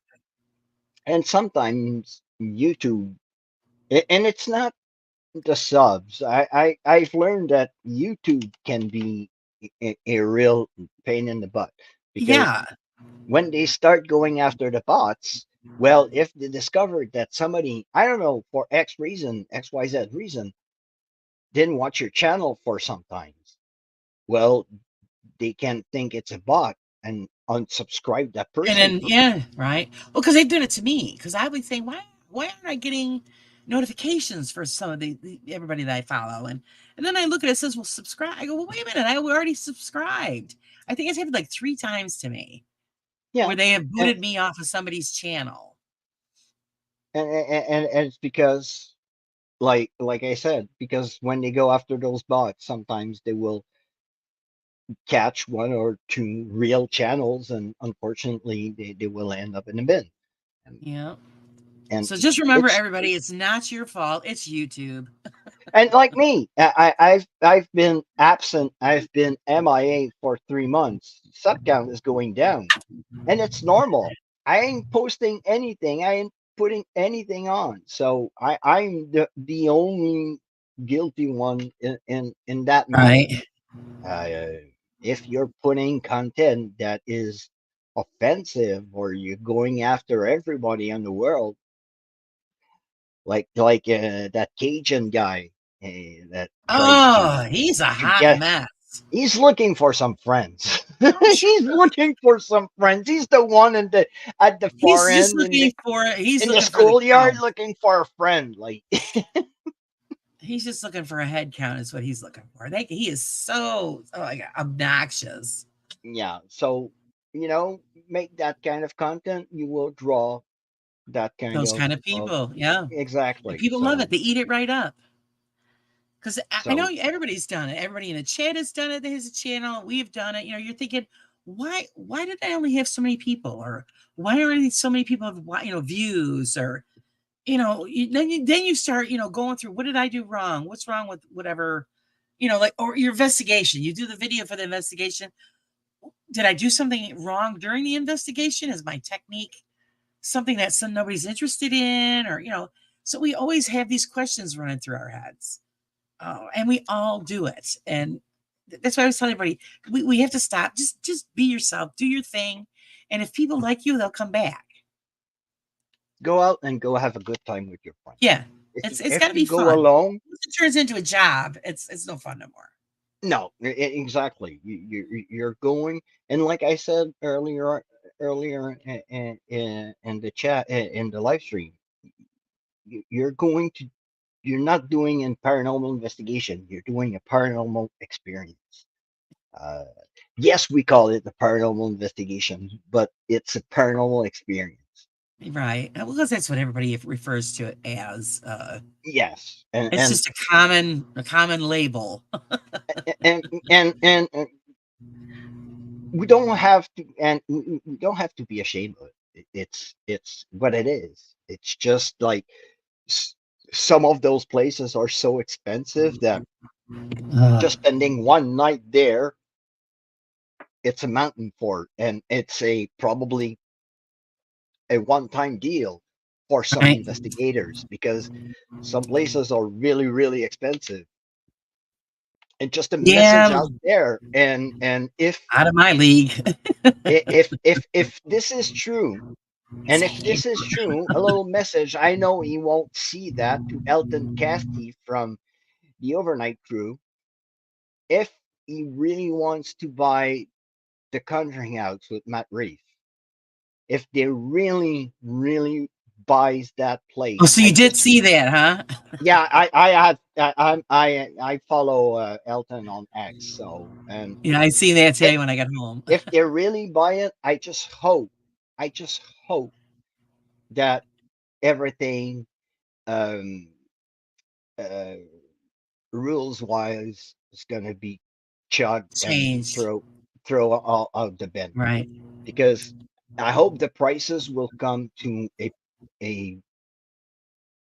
place where everybody will be able to go. Right. They won't have to put a mortgage on their house just to go and Right. investigate. No, I That agree.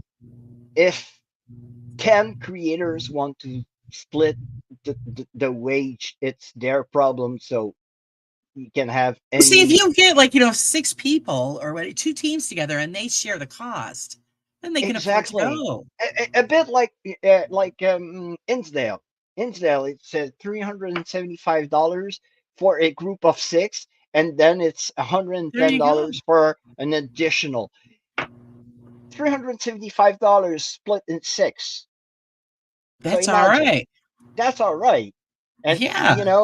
but nevertheless, if they can bring back like it was, and they don't have to check on your video, just like throw Right. everything you want out there, just And I agree with stuff. him changing the name. Yeah, Change it back to like it was the Robertsons family, right? I would change it to their estate and it's leave it not. that. It's a historical Yeah, home.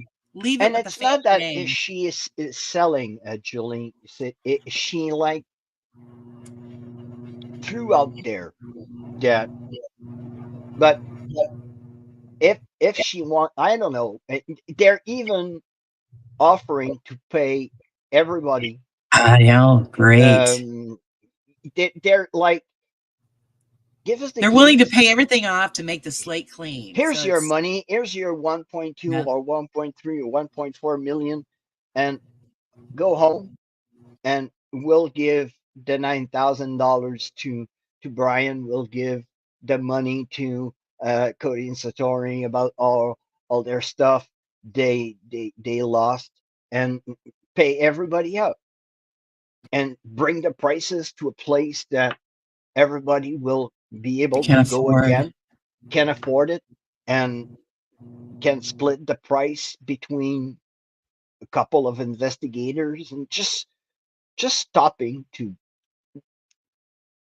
we clearly know that Helton is not, he's, if he wants to buy it, he's not buying it like to get rich. He's already Right. rich. He's already Right. got Yeah. money. I think they're So they're buying it because of the history and the experience that people can have. And she's not selling, but they offered to buy it, Julie. yeah, They offered to pretty much pay off everybody and clean, just make the record clean, and she could walk away with her money. I So have even the X kind of, here it is. A Conjuring House. Myself and Matt Reef are ready and willing to buy it if you're keen to sell. We'll pay all the money owed to employees, loss of goods, or anything else to take care of them all as well. Any date, we're ready to make it happen. well, then we just gotta wait and see, I guess. And I hope, I hope that she just goes and say, okay, there you go. Here's the keys. Right. Give me my money. I'll go to the bank and you'll never hear about me again. Um, Thank you, Jesus. yeah, I know and it's terrible, man. Just so over it. I just And hope, you I try just to hope, avoid it. And no matter where you are, if you're in a group or somebody else's page, or you just, it's there. You can't get away from it. because So as long as she's gonna be the owner of the place, and as long as it's gonna be like it is right now, I will never set a foot on this oh, property I wouldn't go. as Yeah. long as it stays like this. And especially with the track record, from what I heard, there's a lot of people that booked time there. They show up, they don't get to And do the she's not there. investigation. Nobody's there. Yeah, they don't let them in, and then they don't get their money back. It's like $1,200 right in the gutter.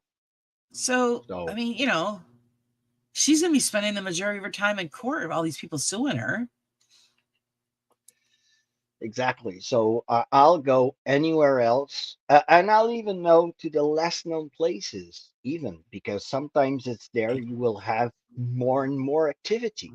I will go back to the Monroe House. It's $175, and you have free snacks, you have free drinks, water, soft Right. Yeah, drinks, I heard that's a great place to go. Yeah. and they even built a theater that if you want to watch a movie, you don't want to watch it on a little TV, you can go in the theater, and they have theater bench seats installed, and there's a big screen, and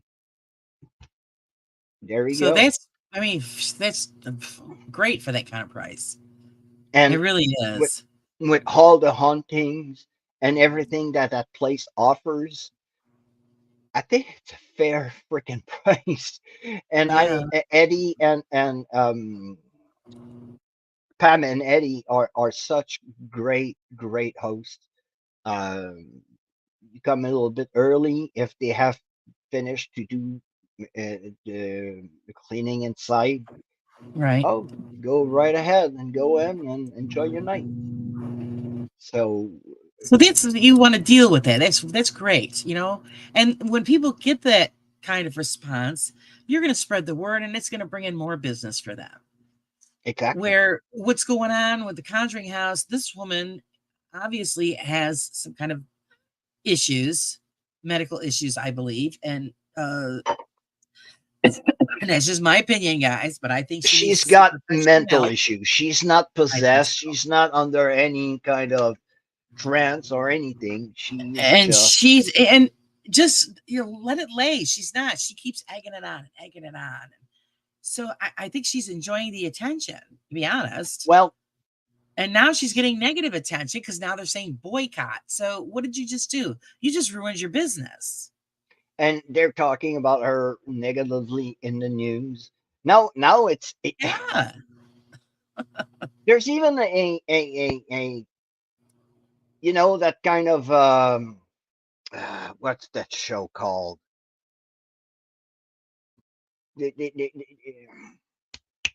I'm sorry.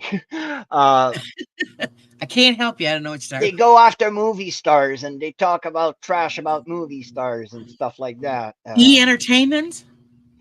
Kind of, but there's a Um, show kind of like that okay. that that kind of took the ball. And they're They, doing it now too. they're talking about Jason Huh. and the Jason and the Conjuring House saga drama, and he just went because it's Jason. It's Yeah. like Yeah. he has nothing to do with it. It's like she decided to target him for no freaking reason. Well, to suck them in. So yeah. But again, it'll end if they don't feed into it. Okay, yes, this woman is messaging you every 5 seconds. Block her, shut her off. Don't Yeah, deal but with her no it's more. she's trying to get through to him, like through his But they're family his kids. members, Well, okay, to his tell them to kids and block stuff her like that. too.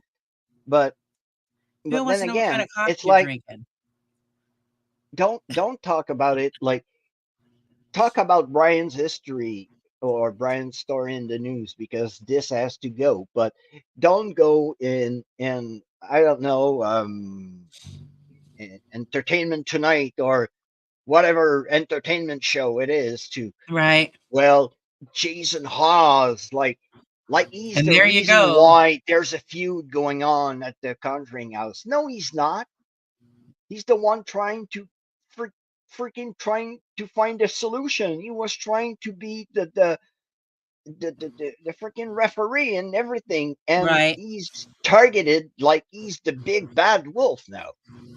It's like, give me a freaking break. That's why, when I was talking at the beginning of the show about the bottom feeders, it's like I seeing channels pop and talking Oh about yeah.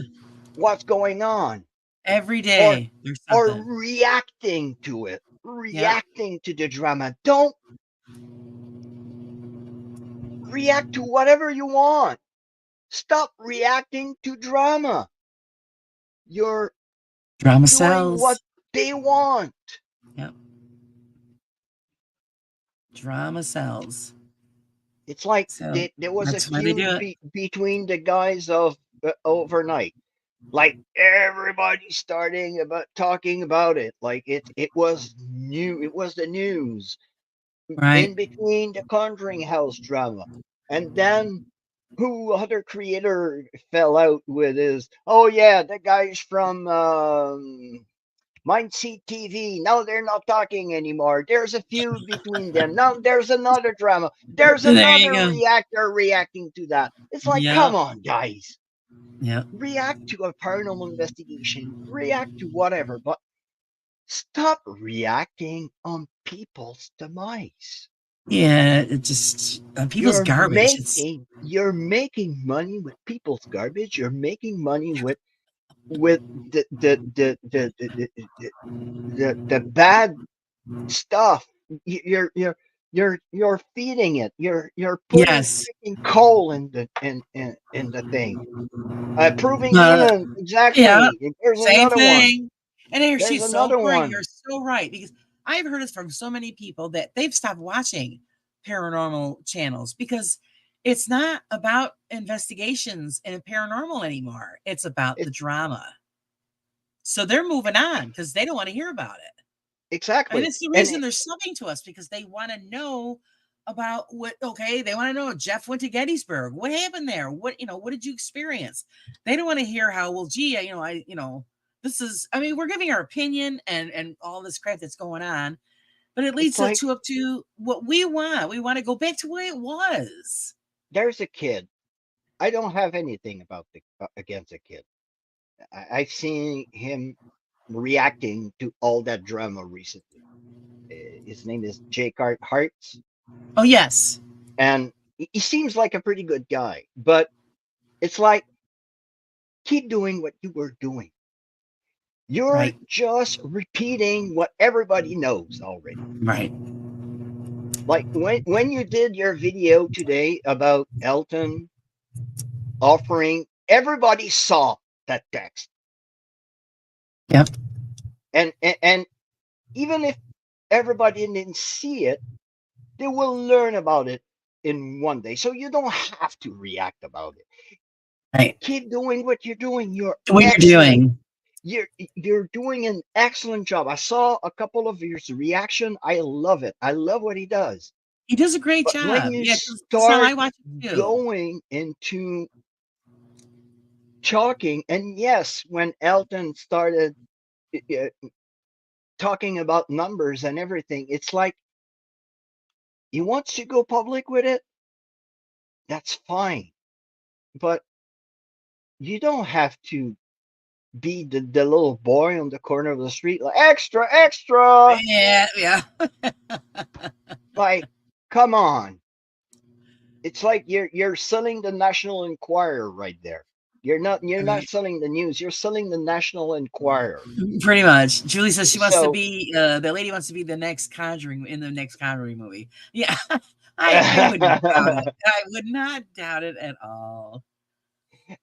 yeah, it's kind of thing, Giselle. But when you react to drama, it's not reaction. You're giving your opinion. You're Yeah. just Like feeding we're it. doing now. We're giving our opinion. Yeah. And But what he's got a I great channel, but he just hated to dip his toe in the pond like everybody else. it's like I what I did on my channel when I went live, I just wanted to help one man. His name was Brian Dentro. It is still Brian Dentro. I wanted to help that man. And he and tell the viewers that what was happening was bad and not giving any Right. publicity to the person. I was just kidding. I wasn't telling that. Well, she suspected that Jason wanted to kill her, and I knew everything, but I didn't want to go there because it wasn't my job. Right. People in that situation will talk about it, Well, no, I but I agree. wanted It went from, the Conjuring house to personal employee, employer. That should have just been left outside the gate. And that's the thing I didn't agree with. And I agree, Giselle. If we don't like it, we don't have to watch it. And exactly. I haven't watched a lot of it, even though it still floods back to me. Because I have other people that tell me about it, but uh, the deal with all of her employees, supposedly she didn't pay them, and then she's going to go after this one, and he's going to go after that one, and that's now personal. That Yeah, that has yeah. nothing to do with the community in general. And it's not paranormal anymore. It's mainstream news. So let let mainstream news do his job. Let's Right. leave the justice I system mean, do it's his pretty job, bad when it because leads to mainstream and news. everything will come into place. But you don't have to put some more oil on the fire to kind of keep it burning. Right. When nobody talks about drama, everybody calms down and everybody drops down. But like you were saying, when there's drama in the paranormal, if you talk about it, it will push people away from it, because they will say, and they will generalize, Yeah, they don't want to see like it. they always do. They will say, well, paranormal is just drama, so I won't watch it. Yeah, Julie, I try to Famous stay out are of the loop, but everybody goes, "Hey, did you hear this?" I get all these messages, and I'm like, "No," and then they tell me, and I'm like, yes, but it goes. Drama sells and get subscribers and "Yeah, views. But exactly right, if exactly they right." stop talking about drama, yes, people will still talk about it. But if you're involved in the paranormal, keep doing the paranormal. Right. If you're reacting to paranormal videos, keep reacting to paranormal videos. It's all I'm saying. Yeah. It's I just mean, don't don't put on the fire. We want the bad apples out. Don't keep them in. right, right. Don't keep adding to it. So, It's well, just it's just, it's some of everybody's them choice, personal choices, and like I'm just one person. I won't. I really apologize. Don't want to say you to have a right to people your what to opinion. do, but it's just I find it just sad that people would take advantage of a situation to say, "Hey, I can make a profit out of it." Right. And it's just not the paranormal community because Bill had mentioned earlier the AI groups that he's looked into. People argue with each other or have drama about because it's not the same kind of music that this one's making or that one's making. And I've heard that from other people from other channels. It don't make a difference. You could have a fishing show channel and then somebody's going to be giving you shit about that. So it's in every group, every community has their own bunch of drama. And It's then, like you have the big, huge, when you get to the point where it is like now with the Conjuring House, and after this is all over with, it'll all be quiet again yeah, until the next one comes up. and the other thing is like the guy goes online and shouts the numbers that the other guy is making on the show. But when you repeat those numbers, you know that some of your viewers will hear those numbers, and some of those viewers probably don't have and will never have that amount of money that that person is making. So when you're showing that a spoiled brat is just kind of whining with his pockets full, you're just showing everybody like it's for me it's bad. It's like, oh yay, look, he's making $6,000 an episode. Mm, Some people don't even make that in a month. You have to keep in mind that some people that are watching you don't make that amount of money. And when you're putting that into their faces, like, look, they're having drama because so and so was giving that amount of money and blah blah blah. it's a That's nasty game. that's my opinion. That's my opinion. I'm just I'm not a saint. I'm not Superman. I'm not a superhero. But I'm just thinking about the viewer that is Right. watching the video and didn't know about what That's what we're here for, the viewer. Corey Scherer, how much he was. Probably he doesn't want to know how much he was making. But when Right. he's watching his favorite creator talking about it, probably that will affect him. You have to keep in Yeah. mind. You have you're talking when you're talking to that camera, you're talking to a person. Right. You're talking to lots of persons. Lots of people, a huge Like they're audience. talking, But there's always one in particular that you're talking directly to him. And this person can be affected by that kind of news. That's why newscast and news desk have people that will go and say, don't say that. Don't talk about that. Don't say. And, exactly. because when you talk about this, that will get one person upset. And that person upset may bring another person upset. Right. And yeah, it opens up the And can of worms. exactly. Yeah. Yeah. So Bill even said he's car club. Same thing. And no matter what you go on to or what community you go into, there's gonna be something. Hey, And I've when you been hit in the over the top, biker you need to stop watching. I've been in the biker community because before becoming on YouTube, all right? And I can tell you in the biker clubs and biker community, they're drama. And I will tell you, the big clubs, they're like they're like a you know like housewives, you know, Cackling old everybody hens.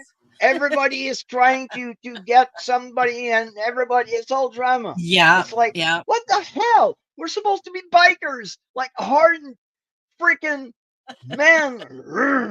And We're old riding cackling chickens, Harleys. to call We them. don't argue that that guy has got more power than any. Hey, It's he's got like, a better bike right, than me. we just want to ride. Why? Yeah. Hey, if life was just that simple, you know, Yeah, so it's just uh, it's uh, just not. I find it sad. I Can I do something about it? Possibly not. But my opinion is that yes, drama sells, brings It subscribers, does. Always brings has. views, but morally, I don't know. Yeah, just try to stay out of it. Does anybody have any questions for Jeff? Please, Come on, I know spit I out have a some big mouth. questions. I'm sorry. No, we just want to figure if anybody wants to just ask some questions. Let's and see what we get here. Yes, And Julie. Yes, Julie. That's true. It's like we're in the high schoolyard, school, and or yeah, high school or the high school schoolyard, drama. and somebody's arguing about his marbles. Somebody's like, he's got more marbles than me.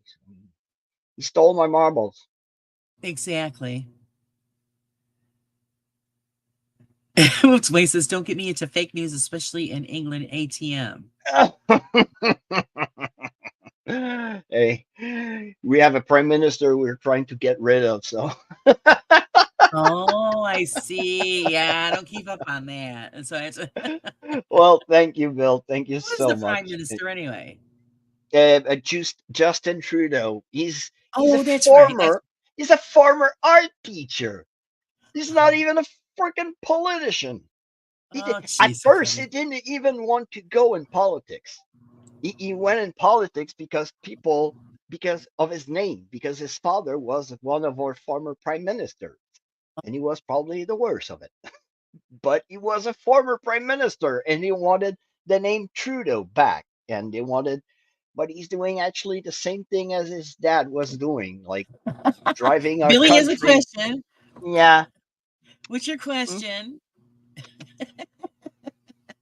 He wants to be famous, Daddy. yeah. Oh, thank you, Carla.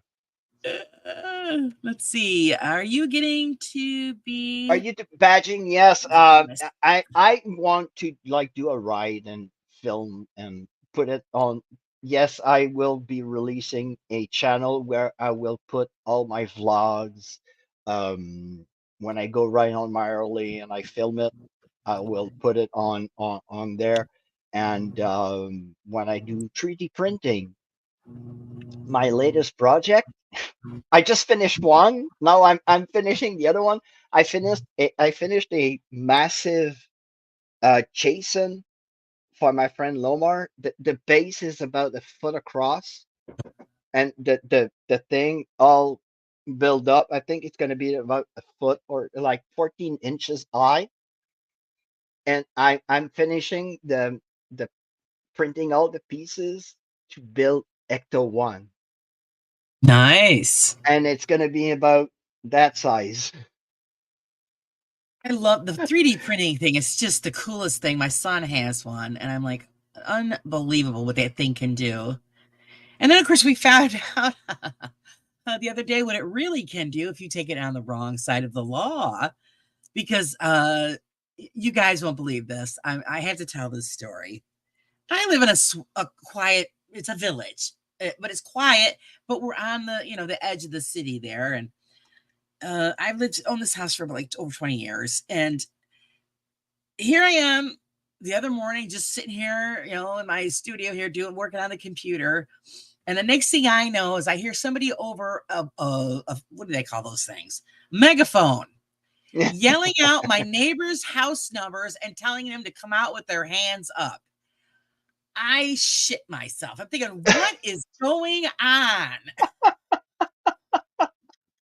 It's nothing. Oh, I go out to the porch door and I look. We have a armored SWAT team vehicle with a battering ram pointed at their house, and the guys are in full tactical gear with the AR-15s and everything. And I'm thinking, oh whoa, my God. And the whole block is surrounded by black unmarked cars and guys in suits. I think, what whoa. the hell is going on here? Come to find out, the lady next door has always had trouble with her teenage son. He's got anger issues and stuff like that, but he was living there with his parents and the girlfriend, and they just had a baby a few months ago. Mm. The boy come out of the house, they arrested him. The girl come out of the house, they arrested her and took the baby away.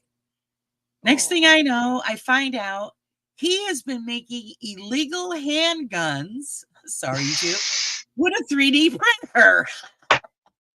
Yeah, I know they can do like the lower part and all the polymer part. They can be 3D printed. You just have to buy like the cannons and everything, all the metal Oh parts, and yeah, that's what he was doing. They call them ghost guns yeah, here. ghost guns because they don't have serial numbers. Yeah, I know. Well, apparently this is what he was doing. I'm not doing guns. I'm just doing stuff for my house and for But I my mean, here friends. you are, you're just still half asleep, and you got your coffee in your hand, and you got the SWAT team outside. He's just doing 3D printing. Yeah, yeah. Well, he's printing Oh guns. man. So I says, well, that's one kid that's going away for a long A time. long time. And Tammy, to answer, yes, I know, Philly, I answered you. Yes, I'm going to Gettysburg at the end of September from the 26th to the 29th of September. I'm going to Gettysburg and the weekend of the Warren's Paracon in Gettysburg. And hello to Elliot, my friend Elliot from the Phantoms of Yore. And Hi, if Elliot. you're Welcome, and welcome. and if you're ever in Ontario, you want to find a great place to investigate, check on their website. They have nice places. They have Nice. a great public investigations. They have everything you need. Don't Oh, bring. Oh, everything's falling away. oh my Don't bring God. everything. He's got everything. Just bring yourself, bring your brain, bring your common sense, and go and visit Elliot. They change places. They go all around Ontario, and Right. he's a great guy. He pardon, he allowed me to investigate a couple of places when he was setting up, and I'm really grateful. I always been grateful for the opportunity that he offers me, and he's a great guy. So go and visit. If Fantastic. Go you're check in him out. Ontario, the Phantoms of Yore. Friday, you're right. If somebody, and that's the thing, the brilliance it takes to use this machinery and the things that you can come up with, they always use it for the wrong stuff. It's like the drones. They once they started using it to drop drugs in prisons and stuff like that. If you fly a drone near a prison, You good get luck. shot down. Even if you just want to see it, good luck. You're in deep Forget it. trouble It's because done. they'll Right. know. Uh, I know, Dee. They're lucky. Well, and then they also, it was the bomb squad. And I'm thinking, do we need to leave the house? Nobody's saying anything. And we're just all standing there like, what are we supposed to do? So and it was to just a answer shock. Bill, I have a Arlie, my one of my friends, Marie she's got an Indian, and I've been looking into probably buying myself a second motorcycle. So I'm probably looking to a Triumph, little like a 750 something, like little city bike to just drive around the city. But I love those the Triumph, like kind of cafe racer style. So yeah, I just love motorcycle. I've been riding since I was probably 12. I raced motocross for 4 years until I broke both my wrists. So, Yeah, that would deter me a little bit. oh my God, I was a little bit too greedy. I wanted to. I knew I could just jump 2 hoops, but I was going for three. I was on a 125 cc, and I was going hard, but I landed the front Uh, wheel on the top of the hoop. I was trying to kind of land it good, but I went on the top, so the wheel caught, and my wrist went like that. So I broke both of oh, my wrists. Yeah, I was yeah. 16. So Ouch.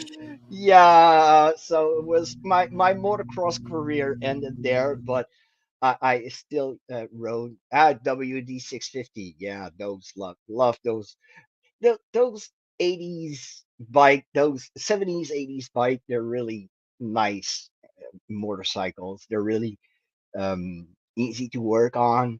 Uh, Old carbs bike. So yeah, I think Nice. we could have a good a long conversation on motorcycle. I When I love it. was racing, I raced on the Suzuki. I had a Air RM80 when I started, and I went up to a RM 125, and yeah, so I was 16. I think that's when everybody starts. Yeah, you start it when you're young and dumb and full of you know what. Exactly.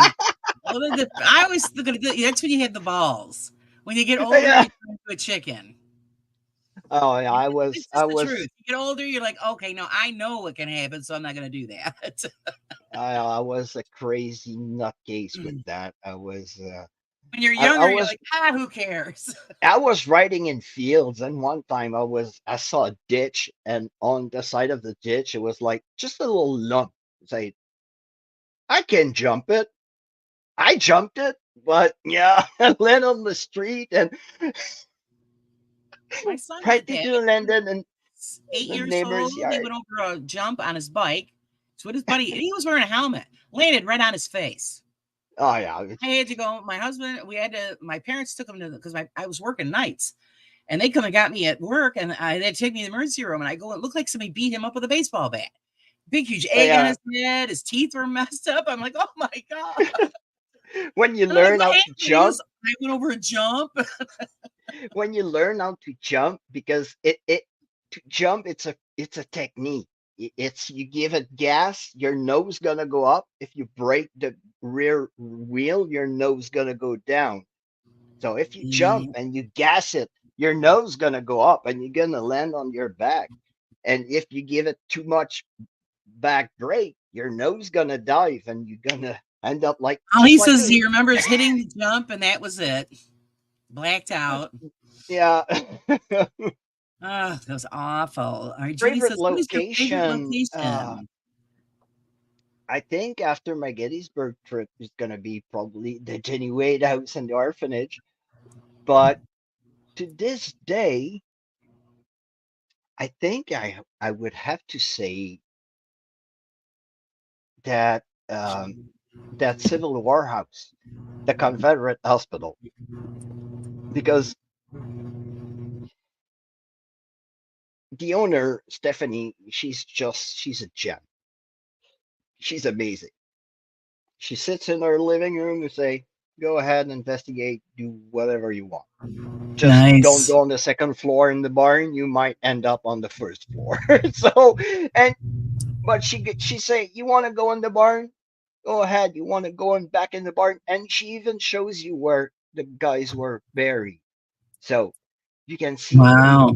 She just leaves you and investigate, and Right. that's what I liked about it. It's you're able to investigate on the battlefield, but not not really being on the battlefield, but you're able to do what you want to do, but on the actual battlefield, like to go there and to go around with your devices. So Right. to be able to and go in the barn, really investigate the barn when you know that lots of soldiers were laying there, uh, suffering. Two of them passed away. That in the bedroom in the house, the officers were treated in the bedroom upstairs. And hey, give the thumbs. so, Funny. um, so I'm just the city of Gettysburg itself. Um, it's just knowing everything that happened. It's just the place itself to go and investigate there. It's just amazing. Right. Uh, you don't have any places that can offer you that kind of all all kind of emotions that could, like, joy, sadness, people taking from their youth in an instant. They didn't have Right. the chance to talk to their loved ones, and you have to remember, because sometimes people tend to forget. When you read on the plaques, you see people killed, wounded, and missing. When they're missing, it's because they didn't find anything of him. Right. Probably a foot or a finger. But And they the had no rest of him idea, so they just. is like Yep. not there anymore, Well, because I mean, if you think of it, you get hit with a cannonball, there can't be much left over. exactly. When they were shooting those cannons right into the troops, where some of them ended up like in a couple of pieces, and some of them are still probably scattered all over Right. that Well, we fortress. went today. We went to Saga's Harbor, and there's a museum thing there, and I took a bunch of pictures, and I'll probably post some of them. But yeah, they've got cannons right in there. You're looking, Mm. oh wow. Yeah, no DNA back then, and they would go in the field. They would just take the larger parts. When you go in the graveyard, the national graveyard, I was just struck when I saw like just granite kind of pieces of rock sticking out with a number on it. But why? Until That's you it. ask why. When you go on the top of it, you see there's a 473 unknown. Yep. So your missings are probably right there. So Yep. such it was a butchery. So just being able to be in this place where, and knowing that they went through town, and the town is the battlefield as well, and the battlefield itself. So just being able to be there to investigate, it's a blessing. It's a great place, and I can't wait to go back, and I was especially to just saying, do, yeah, you look forward to going back. yeah, to do Jenny Wade House and the orphanage, and yeah, and if I can um, do a good impression to the owners of the Jenny Wade House and the orphanage, but probably go back and spend a little bit more time next time, because Right. we're just allowed 4 hours, so we're gonna do 2 hours in one building and 2 hours in the other building. Right. So So, well, hopefully you yeah, could do a live at one of them because I think they would be awesome. I'll try. Sometimes it's I mean, you sometimes I know know it's gonna be a big pain in the ass, but you're kind of overwhelmed. You try to make the most of it, but I'll try to do something. Probably do a live while investigating, because our time's really is gonna be tight. Um, just having 2 hours in each building. Hey. So Yay, Tom's back. hey, Dom's back. He's my French teacher. I always joke around when he's doing a like, and he did his last live, and he was, saying things both in English and French, and I put in there. I said, "Oh, this is my French lesson for the day." And Julie, not yet. I'll I'll I'll probably drop a couple of videos. I'll try to get my ass going and try to get working on something. But I want to make the videos that we'll make on this trip like kind of the reboot of the channel. They will um they will kind of send the spooky season away, the launch the spooky All season right, there away. you go. Launch, So get everything going. yeah, He so wants to know, I'll probably drop an old video, but if I drop it, I'll probably just drop it, not making a premiere, but I'll make right? those ones premieres because Tammy wants to know, have you been to the Devil's Den? yes, yes, Philly Gill took me there. I went in the rocks.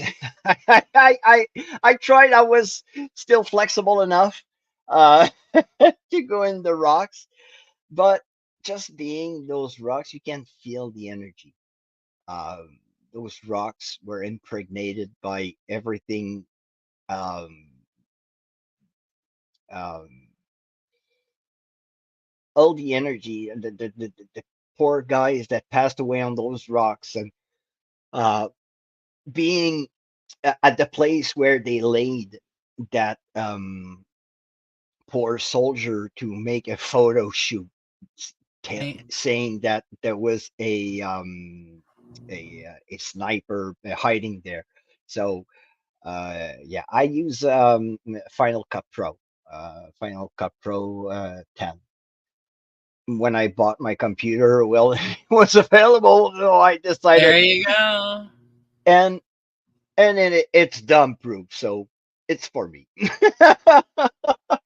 Everything Apple is kind of easy, so Easy, right, right. yeah, yeah, it has to be easy for me. So yeah, but yeah, I went to Devil's Den. I went on Little Round Top. Didn't went. I this time I'll go on Big Round Top, but I will go back on Little Round Top because I will do that unveiling at the place where sorry where the 20th Main did their Right. stand, and Phil Gill will be there giving me my artifacts. And Philly Girl, I did probably heard, I ordered a replica of the 20th Main battle flag. So, and D, I saw your question earlier on. Yes, I want to go to Australia. That is my biggest dream. I had two places that I wanted to go in my lifetime. One was California. I went this February. And Europe, I went went in mission, and I went trekking in Portugal. So Europe Nice. is checked. So and Australia, it's just it's Australia. Come on, kangaroos, koalas, others Bring your crazy, boxing scary gloves. Those kangaroos like the creatures. kangaroos like But the box. yeah, and yeah, Angelo just it got booted. He couldn't. Poor Get guy. out. Oh my god. He That's tries sweet. to cross the border at one place, get turned back. Tries to cross the border at another place, get turns back again. Oh my god, poor. I was like, oh shy. Yeah. So a Philly girl says, "Is that being delivered No, here?" no, no, no, no. I have ordered it on Amazon, so it's coming. I don't, it's just a replica flag. It's not a. No. Thanks for joining us, Julie. Good night, Julie. Thanks for coming by. Yeah, I giant agree, Bill. spiders. Yeah, Giant Australia spiders. has. They always have those memes like on Facebook or whatever, and it says, "What would you do if you come home and this is in your house?" Move. Yeah. There's a friend that made put a post with a uh, pentagram kind of etched in the flooring. They say Right. you move, you see that in your new house. What do you do? Wrote as a comment, when I can I move in. Some people don't have a problem with it. I say, No, nah, I don't I think don't. so. I don't. Because who knows what's in there? Yeah. You never know. Any other questions for Mr. Jeff? Yeah, you're right, Bill. Huntsman spiders. And they say that they're harmless, but nah, it's all right. I want a spider that's bigger than my head in They're my okay. The house. snakes, yeah. I hate snakes too. Oh, I'm like Indiana Jones. I hate snakes. It I depends on what kind of snake it is. They really don't bother me. Venomous snakes, oh okay. But other snakes, I never really had a problem with. It's the spiders. I don't like spiders at all. it's like I see a snake, I cringe. It's like No, give I me don't bother anything me. else. A freaking snake. I'll be like Indiana Jones. I'll be drowning in quicksand. Give me anything Yeah, else that I yeah, can reach. yeah. Call it a rope. Yeah. Uh, No, yeah, I don't do the spiders. what got into biking? Just being a kid. I just I live kind of in a rural area here in Quebec. I live in the mountains of Quebec, so we had a summer home. We had a quad, and I just wanted a dirt bike. And I asked my dad for a dirt bike, and he bought me a dirt bike. And he realized I was good at it, so he bought me a newer one, and I started doing competition like that. And I just loved it, and I just felt like when you do something, you're just good at it. Good at it, It's yeah. it was just like this. It was just good at it. And um KTM, yeah, I love the KTM. They have pretty good bikes. They changed a lot through the years. Canon, they have great quads, but they try to release like electric motorcycles.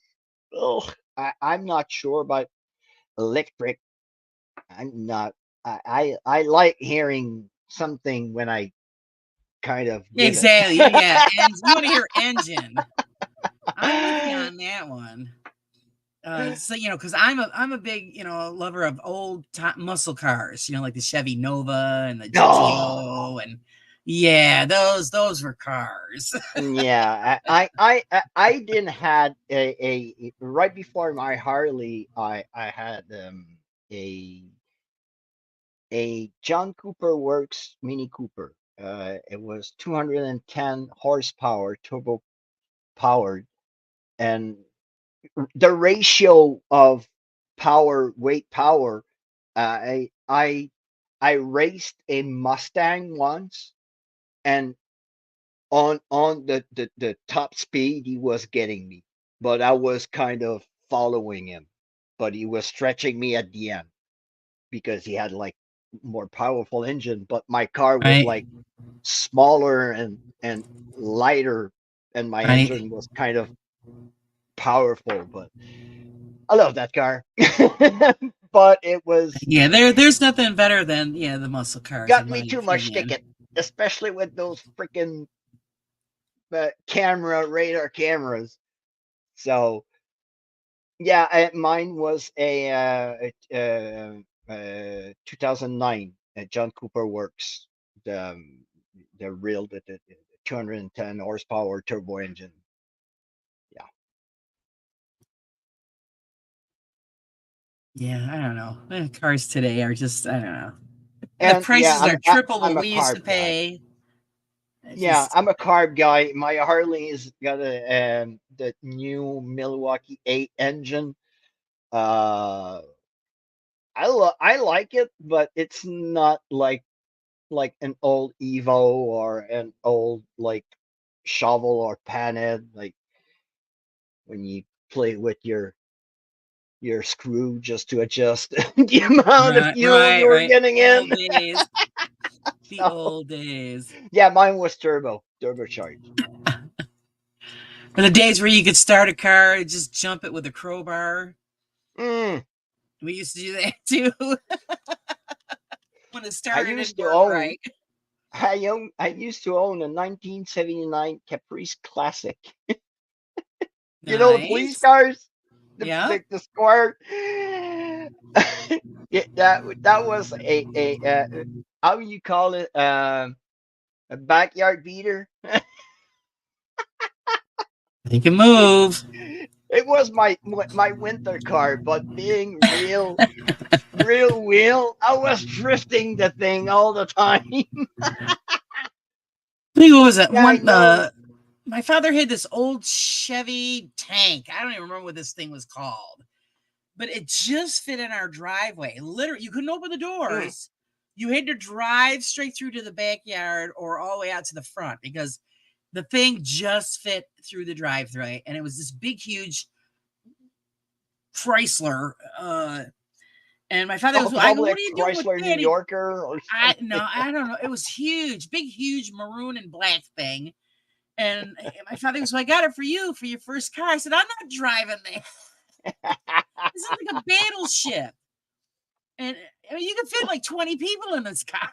I know, like my Caprice, like that car was given to me. It was like, all right, it was drivable, and it had that 305 engine in it. That was fun. Yeah, huge, huge. I said, "I'm not driving that thing." He ended up giving it to my uncle.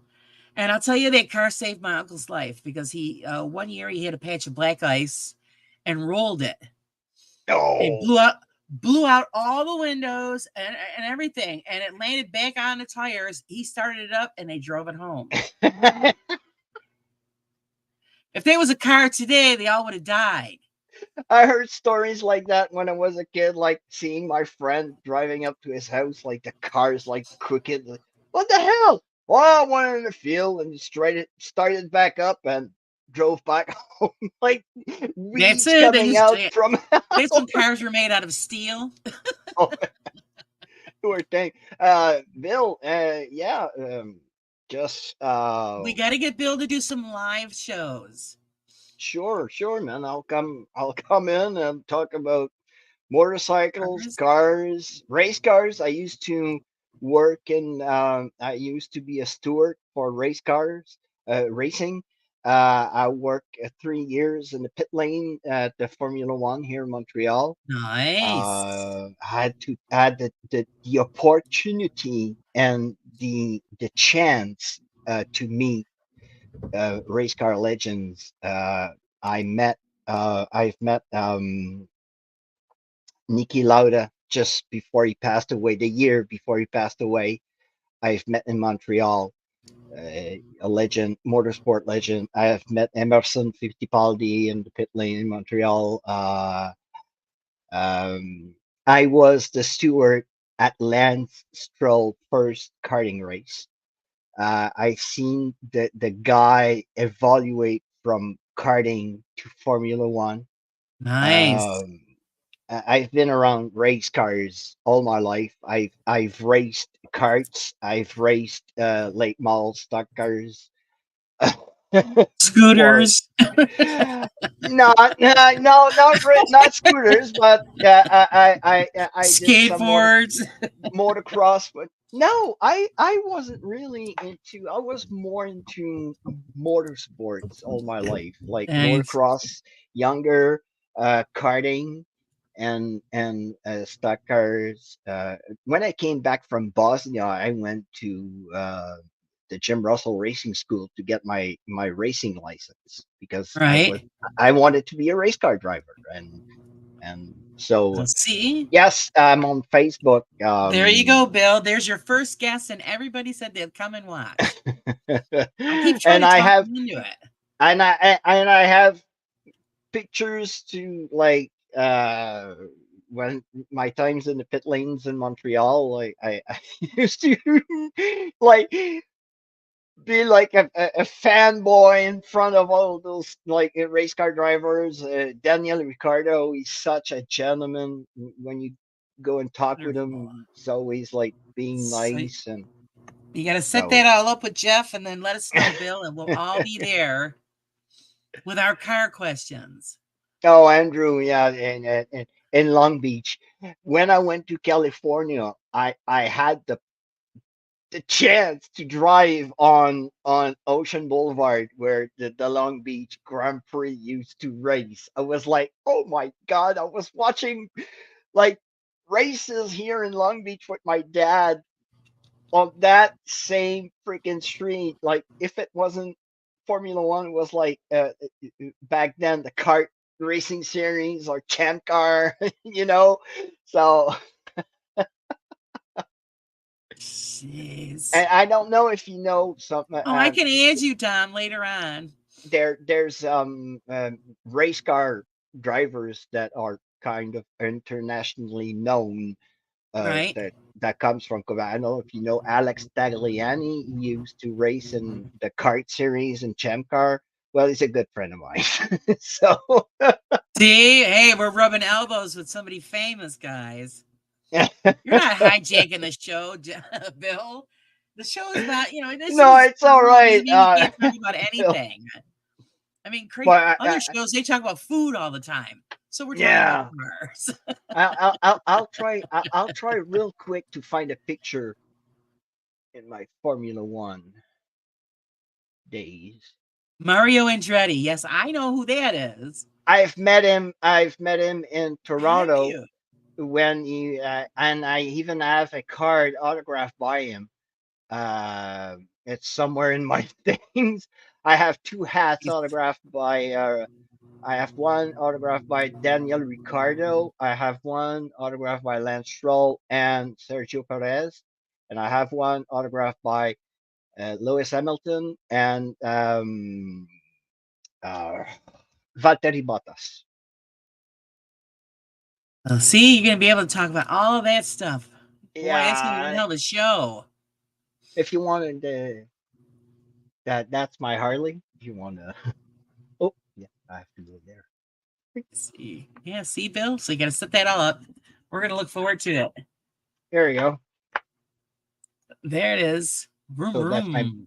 that's my baby. So that's one of my helmets. I had that helmet custom Oh, it's made. cool. It's UN Peacekeeper beret, and in the back you have the Peacekeeper flag and Canadian flag. Nice. Uh,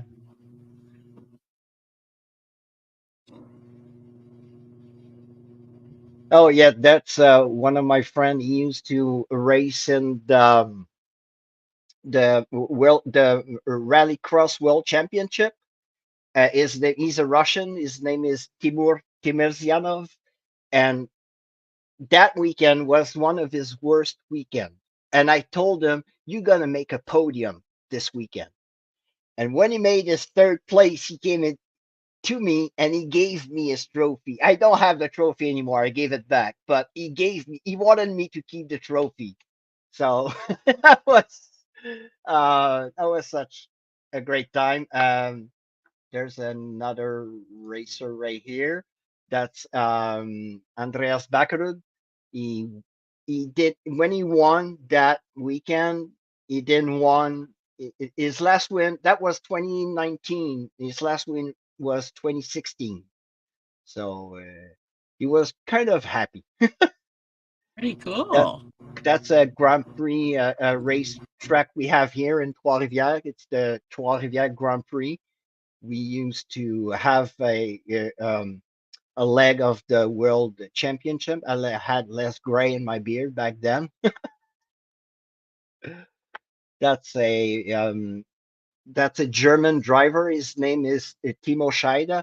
He's a former champion of the DTM championship in Germany, and he was driving uh, rally cross car that weekend, and I was there with my son. Very nice. Formula One. There are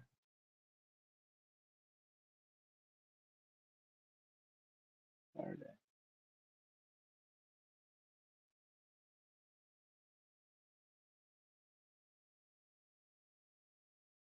Oh, there it is. There's Mr. Lada. That guy survived the crash, and he was engulfed with fire. And Oh, you see his hair. The guy, he breathed in fire. oh, It was so intense. He was supposed to be dead. yeah. That Nobody usually, yeah. nobody like he survived that crash, and that year he came back to try to defend his title of world champion. He didn't make it. That year was James Hunt that became champion, but he came back from injury from that terrible crash just to that was in 1979, I think. Very So lucky. Wow. so yeah, and I was so close of the so that's a little video of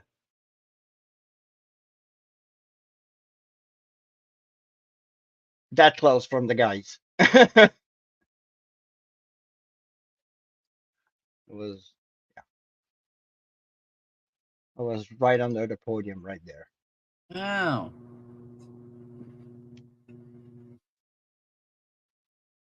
That is Madame Gilles Villeneuve. She is the widow of our one of the greatest race car legends, Gilles Villeneuve. He died in 1982 in a car crash.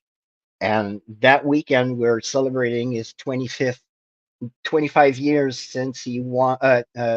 No, sorry, 40 years since, 35 years since he won the Grand Prix Montreal. He won it in 1978, and Okay. that was his car. Pretty cool. But Thanks for hanging imagine, out with us. That's what she said. yeah, Thank thanks you for very hanging out, much. Chris. Look back then. That's a 1978 steering wheel. That's a 2019 steering wheel. So yeah, it's changed a Yeah, lot. A lot of it's changed. yeah, it's pretty amazing, and just to be able to be there, and that's Felipe Massa. He doesn't race anymore, and yeah, yeah, lots of oh, and Fantastic. Damon Hill. Jeff So just knows yeah, everybody. it's just like That's it. He just knows everybody. well, I love what I'm doing right now. I love YouTube. I love traveling. I love my time in the races, but it was really time consuming. It's a whole weekend. It's early in the morning, yeah, late. Bye, Julie. Uh, Thanks for coming. so you're the whole day at the sun, and you're completely like, Well, you've definitely had an interesting life, and I'm so glad that we're able to well, share thank you. in your stories, and we have a good time. Just remember, Bill, you got to set up that live. You are committed now because it is live on YouTube. Yep. Julian, So good night. you are committed, my dear sir. If nobody has any other question, we're gonna let Jeff get some rest, guys. Thank you. Thank you so much. And I will send big hearts to all the ladies, all you There ladies. they There you woohoo! go. Oh, Look at the love that everybody got. All right. You guys I love remember to doing that. subscribe to Jeff and to all of the great people in our chat as well. Everybody has some really great content that they put out. And of course, all of our lovely supporters. We appreciate everybody. I want to thank everybody who subscribed to me tonight and Jeff. We Thank you greatly so much. appreciate it. Thank you for having me I won't again. forget about putting out that sound waves for you Friday. And I look forward to having you again, Jeff. It's always a pleasure to have you on. Thank you so much. Thank you for having me. It's always such a pleasure. And guys, Anytime for the you're one, bored, just let all me right, know. and for the one that are on my channel, don't forget, come and subscribe to Laura. Come in on the Raw Side Paranormal and subscribe to Laura, right? Check out the magazine if you guys can, and if you can, submit stuff.